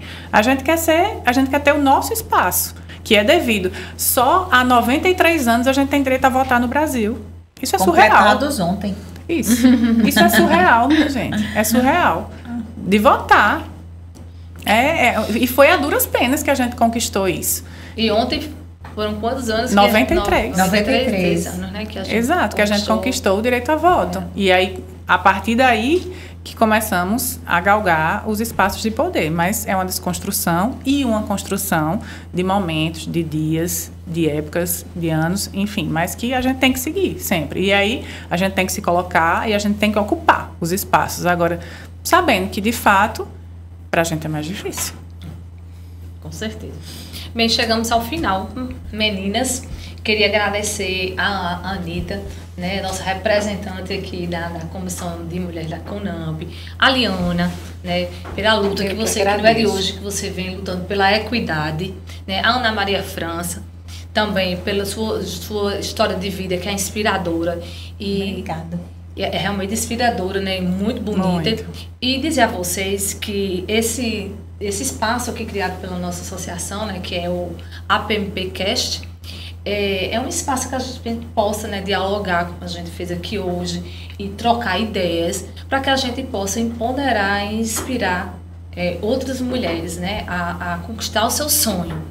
E dizer para vocês três que vocês são representantes, né, são referências da força feminina do nosso Ministério Público. E eu queria dizer também que vocês dignificam demais a nossa instituição. E muito, muito obrigada por ter aceitado esse convite. A cada um de vocês que tiraram o seu tempo para vir aqui conversar e contribuir, né? Acima de tudo, contribuir para uma sociedade mais justa e igualitária. Obrigada, presidente. Nós que agradecemos também a oportunidade. Eu também agradeço demais colocar essas palavras. Foi maravilhosa a participação de cada um.